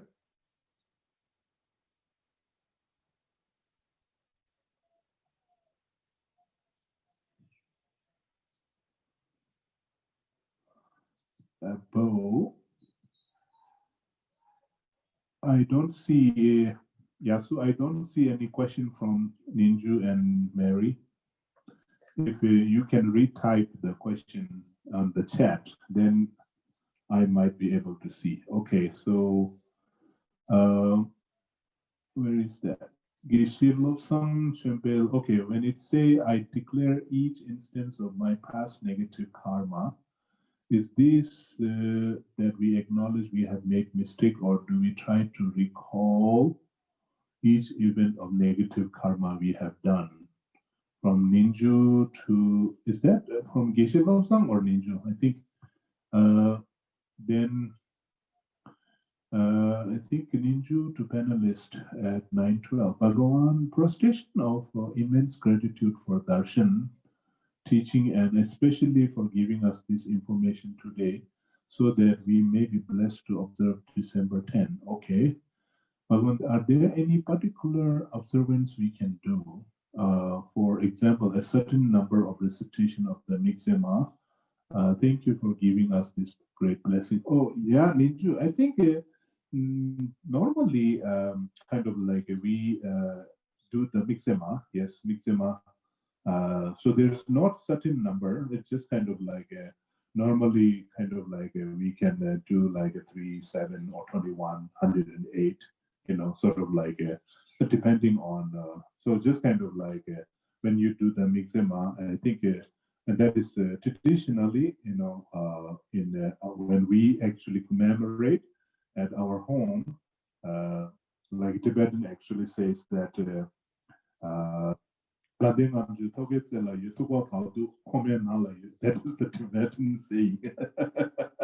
So regular people will say, means, you know, my offering of light is on my roof. So because they put a lot of light on the, you know, roof of the house. And the Tibetan houses, as you know, that they are like, you know, they have a roof kind of like the soil roof. So they, you know, put a lot of, kind of candlelight, not candlelight, butter lamp and stuff like that. But then, so it has to be, because different country, we have a different form of house, right? And so, especially in America, and like putting a candle light and butter lamp on roof will be a little bit dangerous for the fire, right? So that is why maybe just kind of like a Christmas light will be okay, because as time change, like there's a because light, it is during ancient time they don't have that kind of light, but now these days we have a small light like the Christmas light thing. So just kind of putting a light like that, or just kind of like you can put one butter lamp and then visualize it into immeasurable lights. Just visualize, and so I think like a Tibetan saying is that Ganden Namju Toge Tselayu, my Ganden Namju, my offering of the light is on the roof, and Tukwa Bhagdu Komen Nalayu, my delicious soup is in my pot. So somehow the day on Ganden Namju, every Tibetan family will have a Tukwa Bhagdu, which is a kind of like a dumpling soup. So it is like soup. So maybe they are very cozy, in the winter. So they will make a very delicious kind of like a roasted barley cut, and make it into kind of like a soup. So they are celebrating this Ganden Namju with the light on the roof, and then delicious soup on the dinner table. So, and then doing the mixema, just do the mixema and remember the kindness of the Lama Tsongkhapa and stuff like that. Yes. So there's no specific number, but you can do like that. All right. So I think when my computer kind of like goes off and go on, then it will delete all the previous. I think it will kind of somehow delete all the previous chatting. It is not showing. And then I think Geshe-Lobsang, what do you write here is a question from Mary, right? I think. So Mary question here is, I declare each instance of my past negative karma. Yes, I think that is kind of like a confession, sort of like in the 7 limbs prayer, we do the kind of like I confess and acknowledge my all negative karma, sort of like it's a confession, right? So it's kind of like I declare each instance of my past karma, sort of like as a confession, purification. So when we actually do the purification, so they kind of, we have a word like sort of like that is I declare and acknowledge and confess. So it's a declare means, I think maybe it's a confession. Is it that we acknowledge we have made mistake, or do we try to recall? We don't have to recall each event, because many times our past negative karma we don't even remember, we don't even know. So it's just kind of like we can generalize, just kind of say, somehow I must have made some mistake. So I acknowledge that I made mistake. So somehow you are just acknowledging your negative karma in general, like that. I think that will be okay. But I think that is, I declare each instant means it. I declare or acknowledging that I must have done something like that. So kind of like when we do this confession, we generalize that way. So we don't have to go specific, sort of like a negative karma. All right. Yeah. So Mary is saying negative karma question was mine. Okay. So sorry about that. So I think I was also thinking about, Ninju. You wrote your message. So your name is also interesting, which is Ninju, right? Your parents give you that nickname. So it is interesting because sounds, as you said, it sounds like Nyingje. Tibetan word Nyingje. Tibetan word Nyingje means compassion.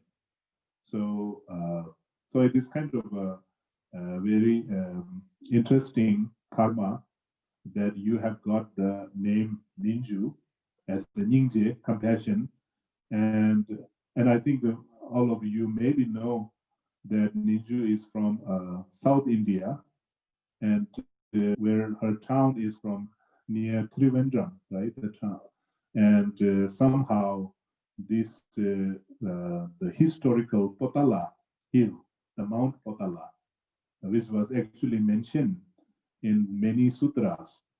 Even the Potala Palace in Tibet is the name actually came from that. The original Potala hill is located in Trivandrum, Kerala, and somehow she was born there. And this is kind of interesting coincidence that she got the name Nyingje without her parents even not knowing what they are calling her Ninju, So Nyingje, because the hill, Potala hill, is actually from, from the Buddhist legend. It is the residence of Avalokiteshvara, residence of Compassion Buddha. So it is interesting. So then I just remember what you said about your name Ninju. That's interesting. Yeah. And then we have a Mary. Mary had a little lamb.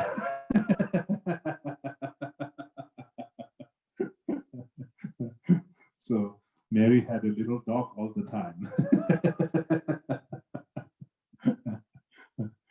So, okay, so now we are going back into our, what do you call, page number 269, which came the union of bliss and emptiness. I think,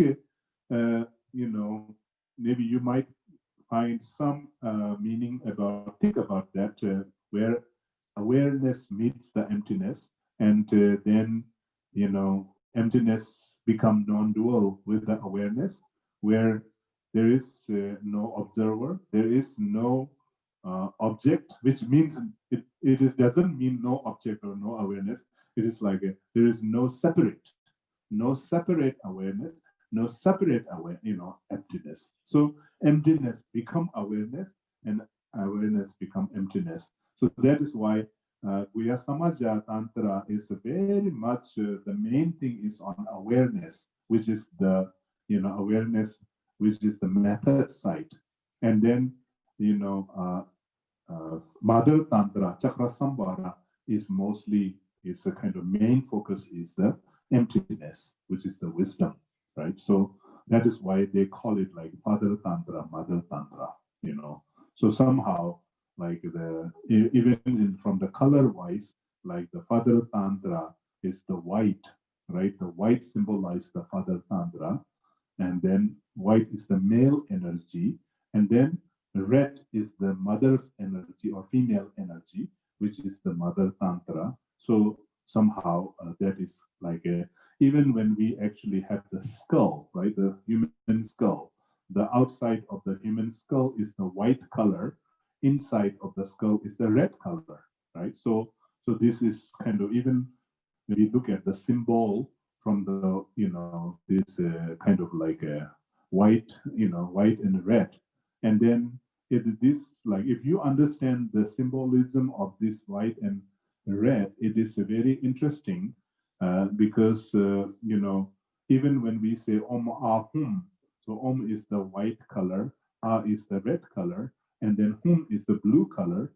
So somehow, why it's the blue is because white mixed with the red, then it is like where it is become the blue, sort of like. So, the union, Hum is the union, meaning of the union. the union is symbolized by the hum, which is the color is blue, where the white and where the white and red meet, it is the blue. So that is the union. That is the symbolism, symbolic meaning of the union. Union is the hum. Okay. So the union of bliss and emptiness, that is the chapter here. Like the great Tibetan master before him, Tsongkhapa never questioned the basic assumption that the path of Tantra or Vajrayana was superior to the general Mahayana or the Sutra path. Yet, he did develop his own unique perspective on how the profundity of the Tantra lies principally in two areas: the richness of its meditative technique and the nature of the mind that actualized the ultimate truth, emptiness. For Tsongkhapa, however, Tantra profundity did not lie in the revelation of some new truth or ultimate reality not discovered through the sutra path. So there is no difference between the emptiness that is mentioned in the Sutrayana and the Tantrayana. The truth is same. Truth doesn't change. Okay. Indeed, Tsongkhapa specifically insists that there is no special or different emptiness to be discovered through Tantra that is somehow more advanced than the one taught in the Perfection of Wisdom Sutra, and so clearly expounded by Nagarjuna and his Indian commentaries, Tetters. In other words, for Tsongkhapa, there was no difference between Sutra and Tantra when it comes to the view of emptiness. In Tsongkhapa's word, for the definitive understanding of emptiness, there is nothing beyond what is found in the Madhyamika. In this respect, Tsongkhapa agreed with Sakya Pandita, who had earlier stated that if there is something beyond emptiness, this would mean that emptiness is not beyond conceptual elaboration. The heart of the Tantric approach for Tsongkhapa was the invisible union of bliss and emptiness. So that is the heart of the Tantric approach. The realization of emptiness by a unique subject permitted by the experience of the great bliss. In what sense are bliss and emptiness fused as to constitute the indivisible union? According to Tsongkhapa, given that bliss, like anything else, is inseparable from its own emptiness, it too is empty. So in an objective sense, there is no need for bringing the two into union. They already are indivisible one. Nor is it a matter of generating two streams of consciousness, one a blissful state and the other the wisdom of emptiness. And somehow linking the two, what then is the meaning of their union? Tsongkhapa writes, okay, how then is this union developed? The subject consciousness arising in the nature of innate bliss is fused with its object, emptiness, in the manner such that it perceives emptiness without any distortion. This uniting of subject and object is the inseparable joining of bliss and emptiness. At the time of the rising of actual innate bliss, object and subject become of one taste, like milk poured into water, and even the subtlest dualistic appearance has ceased. Before the actual innate bliss has arisen, given that the ultimate reality has not yet been perceived directly, one has to engage with the ultimate reality through simulation.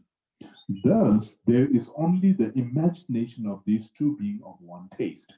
This is the way of uniting non-duality with the object, emptiness.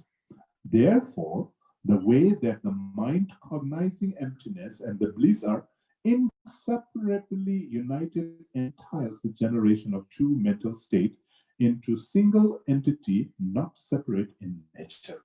So this is kind of like how Master Tsongkhapa put the meaning of union of bliss and emptiness. So somehow union of bliss and emptiness, Dewachimbo, right? Bliss in Tibetan we say Dewachimbo. Dewa Chenpo means bliss, happiness, actually, happiness. And, then emptiness is the, object, right? So Dewa Chenpo, bliss is the observer, observer mind that is, that is filled with the bliss. So blissfulness, happiness. So somehow this is somehow like if we kind of generally look at into this, it's a very interesting sort of like when we are actually when we look into how our innate nature is that we are all seeking happiness, right? We are all seeking happiness. Somehow we all wanted to, we all wanted to be happy, right? To be sort of like, we all wanted to reach that state, somehow happiness. And like if we ask our intellectual mind, what is happiness? I think then our mind will say many things, right? Oh, happiness means that, happiness means this. So sort of like, so somehow it is, we cannot really express what is happiness, right? So many times then with our mind interpretation, we conceptualize like happiness is this, happiness is this, and then many times we kind of like what happiness like I will I will reach the state of happiness when sort of like, so somehow it is just kind of like our mind will make so much stories that when I have this, when I have that. So many times it is just our kind of conceptual fault that we projected happiness as something, what do you call, something conditional, like if I have this, then I will be happy. So many times our mind always says that I will be happy when I have this, right? When sort of like it's like I will be happy when my health is in a perfect state. I will be happy when I have a better house. I will be happy when I have a better partner. I will be happy, sort of like, so it's just kind of like we mostly put happiness as something that it's something conditional. But that's our mind thing, right? Mental projection. But despite, like, if we kind of throw all this nonsense story about happiness, but then just kind of like what do you call, innate, there is some kind of like a drive, right? Sort of like we are all driven by our like a searching for happiness, right? We are always sort of like a happiness driven, right? We are kind of like we are a happiness driven creature. So all sentient beings are driven by seeking happiness. So this is one thing that we are seeking happiness, and another thing again, innate feeling that we are also searching for the truth. So in one, like on any different level, from a very ultimate absolute level, we are happiness seeker as well as we are truth seeker, right? That's for sure. So we are truth seeker naturally, we are happiness seeker naturally. So somehow there must be some connection, right? There must be some connection that why we are seeking truth, why we are seeking happiness. So seeking truth and seeking happiness is not two things. I think it is just kind of like it stems from one source. It's just kind of like, because somewhere from deep inside, or from our kind of like Buddha nature point of view, we know that when we actually find the truth, we will be happy. When we are happy, we will find the truth, because we kind of know this non-duality between happiness and emptiness. We know. So somehow that is our nature. We truly know that. But then many times, kind of we forget that we know, and we go into different direction.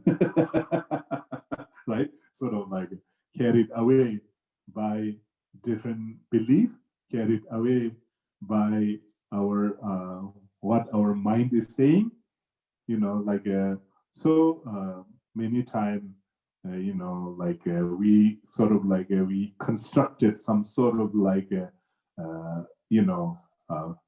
what do you call false self, and then we kind of get too attached to the self or the fake self that we have created, and somehow we don't want to let go of that attachment to that false self, because it is kind of like so that is due to that attachment to that false self, and then we do all the unnecessary things which kind of take us into the wrong path. Right?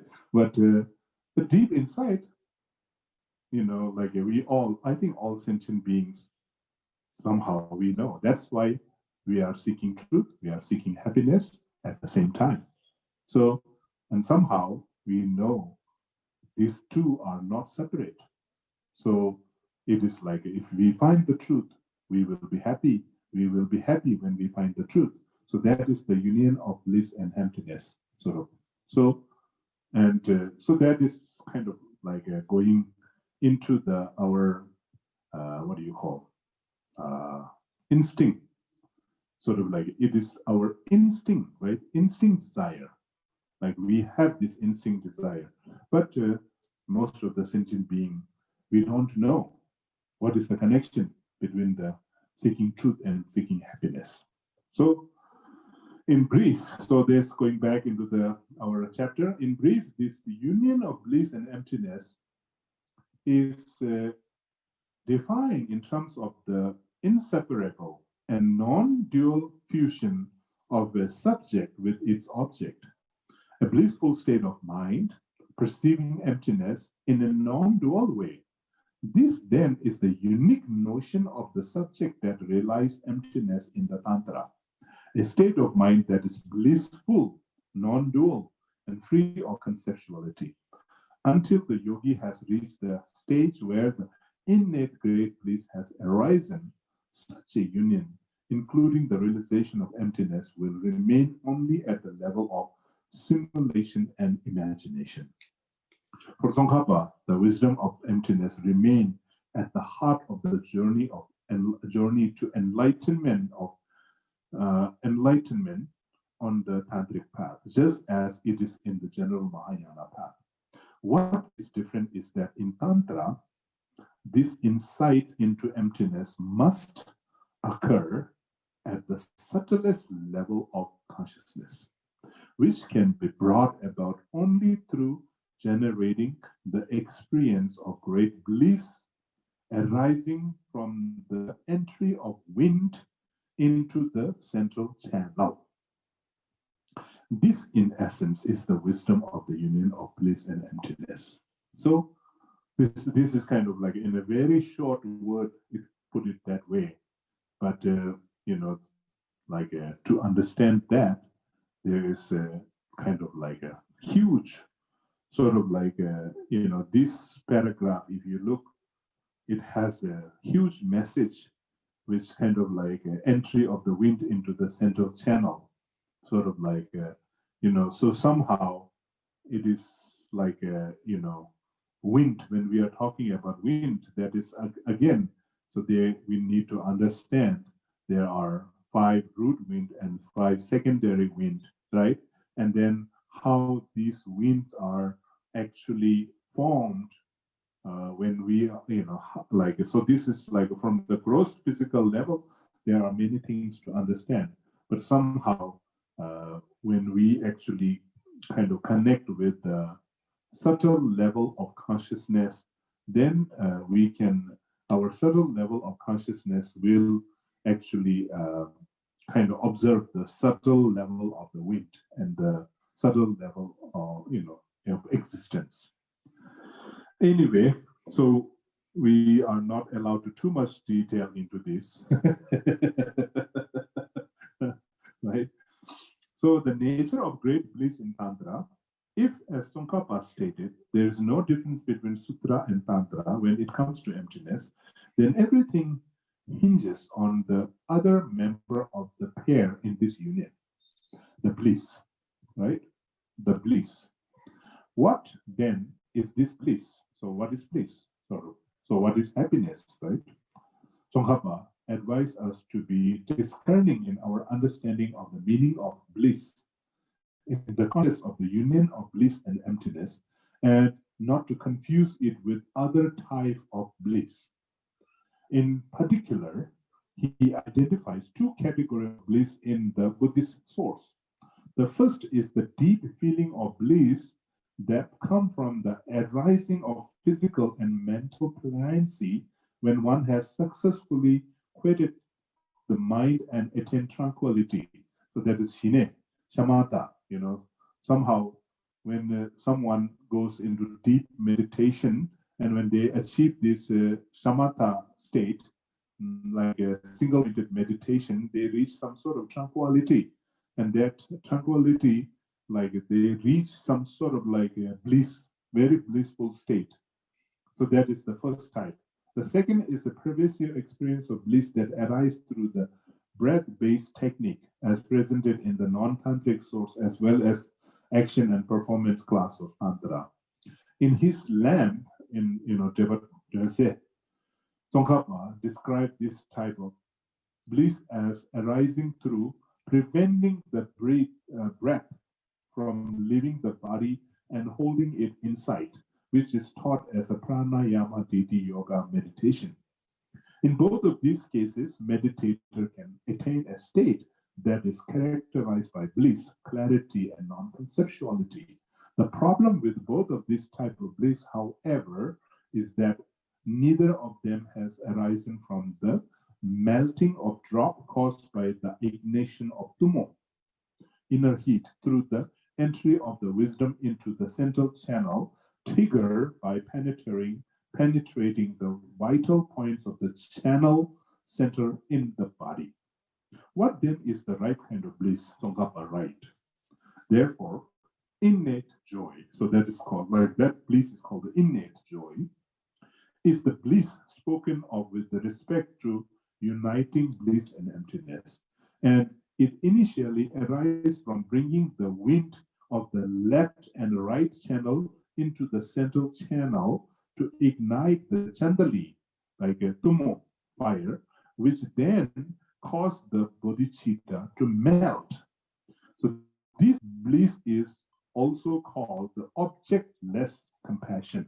So compassion is actually saying, so here bliss and compassion are same.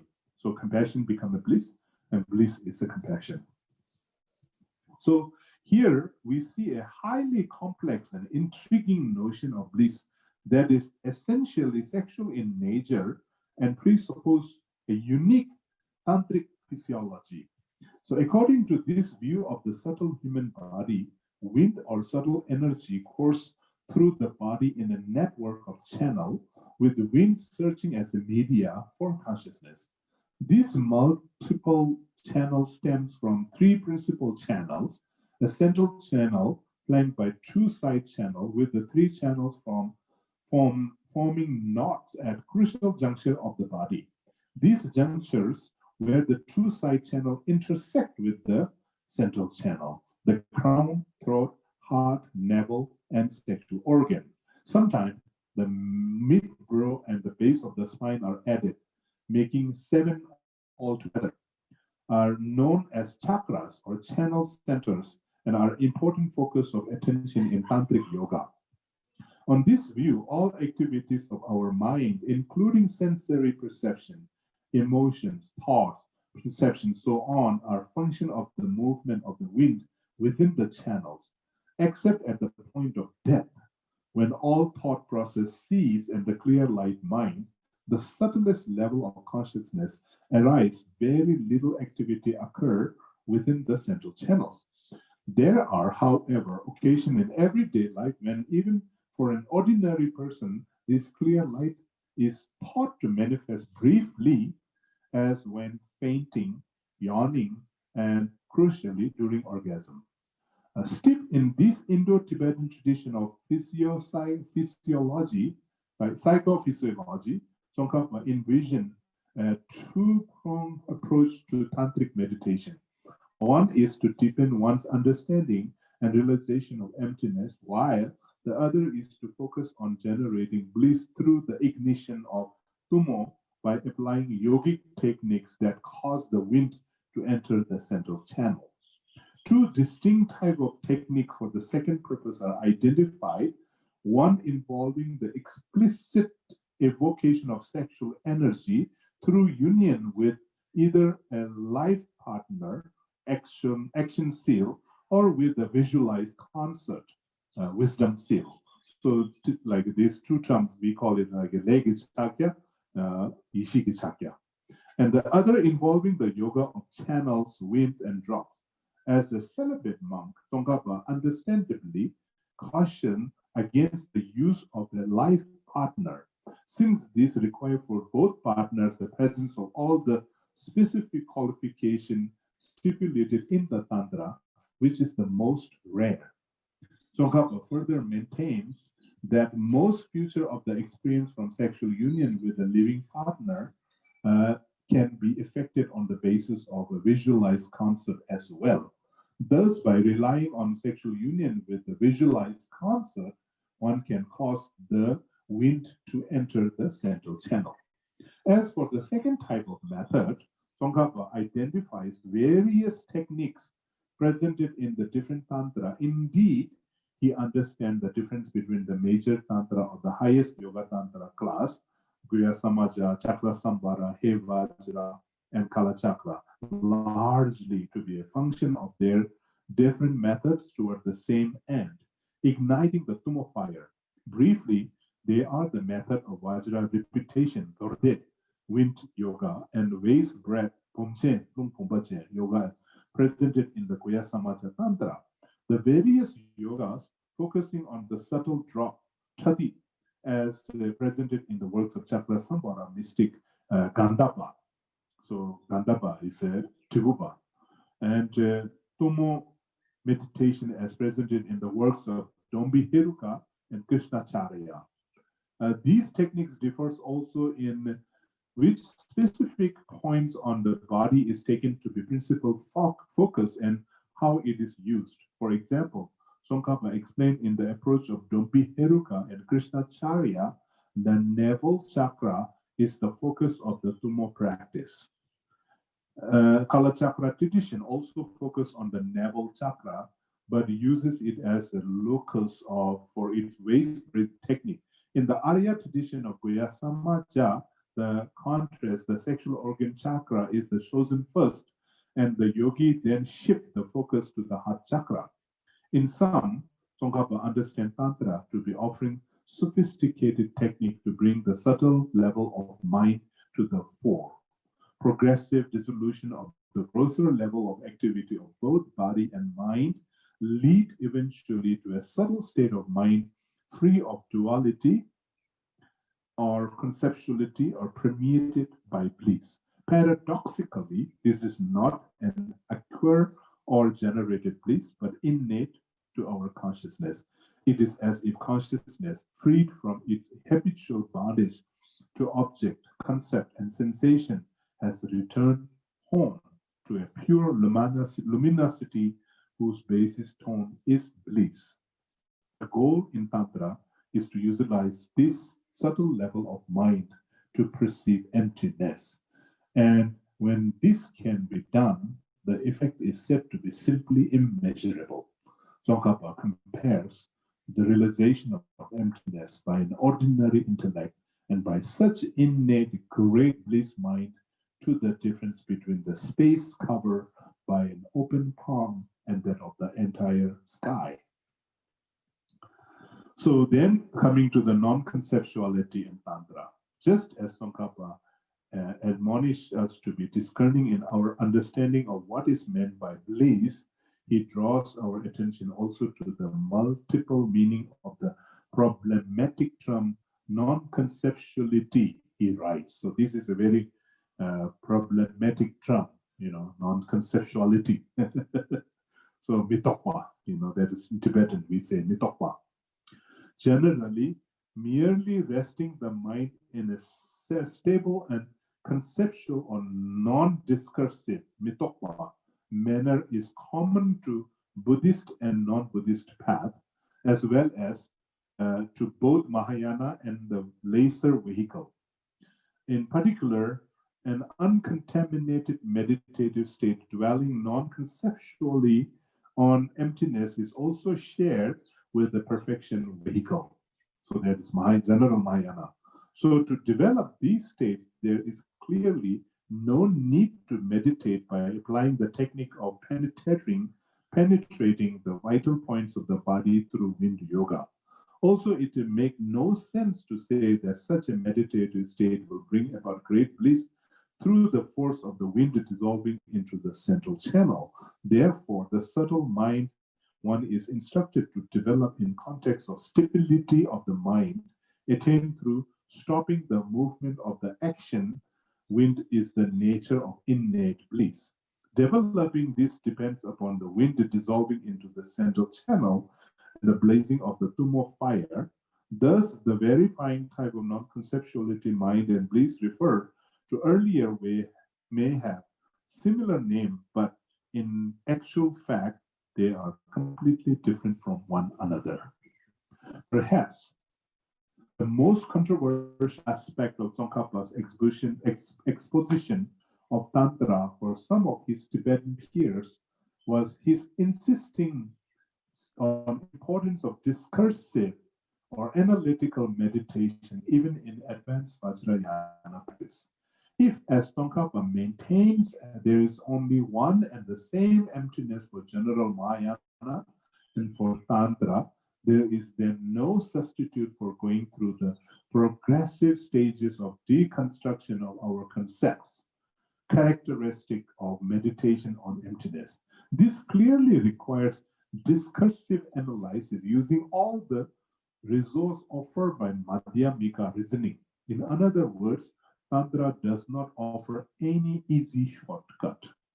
The only difference, as noted earlier, is the need to generate bliss through progressive dissolution of our ordinary consciousness. However, Tsongkhapa admits that there are certain occasions when discursiveness should not be employed, including especially when through yogic technique, the innate joy and clear light mind have arisen and bliss and emptiness are truly united. Only when the yogi rise from such a state should he or she once again employ discursive meditation. It seems that soon after the appearance of Tsongkhapa's lamp and practical guide, a tradition developed among his followers to teach, study, and ground one's practice of the completion stage of the Guhya Samaja Tantra by combining these two works. Indeed, we find in Tsongkhapa's collected work and instruction on the completion stage based on two texts together. Similarly, Kedu explicitly combined the instruction in Tsongkhapa's two texts in guiding on the completion stage. In fact, Kedu would compile 21 short pieces on Guhya Samaja based on notes taken from Tsongkhapa over 10 months, which he utilized as the main resource for his meditative practice for 6 years before compiling the note as a special collection of oral instruction, Shelshe. Tsongkhapa's own collected works contain a special set of oral instruction covering various facets of the completion stage on the Guhya Samaja Tantra. So yeah, so that is a kind of like a lot of work that is done by Master Tsongkhapa on the as a yogi of Guhya Samaja. So this is a very kind of like a profound method of very profound method of Tantra, how to actually generate the innate bliss, or how to touch with the innate bliss, or how to activate the innate bliss. And so when we actually activate the innate bliss, then it is actually through the direct perception of emptiness only. So I think that is what it is saying. Okay, so anyway, so we are, what time is now? So almost 11 here. So we're still on the chapter 12. So hopefully we will complete the chapter on the Guya Samaja, and next week on the Chakra Samvara Tantra. So there's a lot of interesting things that is learning from the Lama Tsongkhapa's life, right? All right.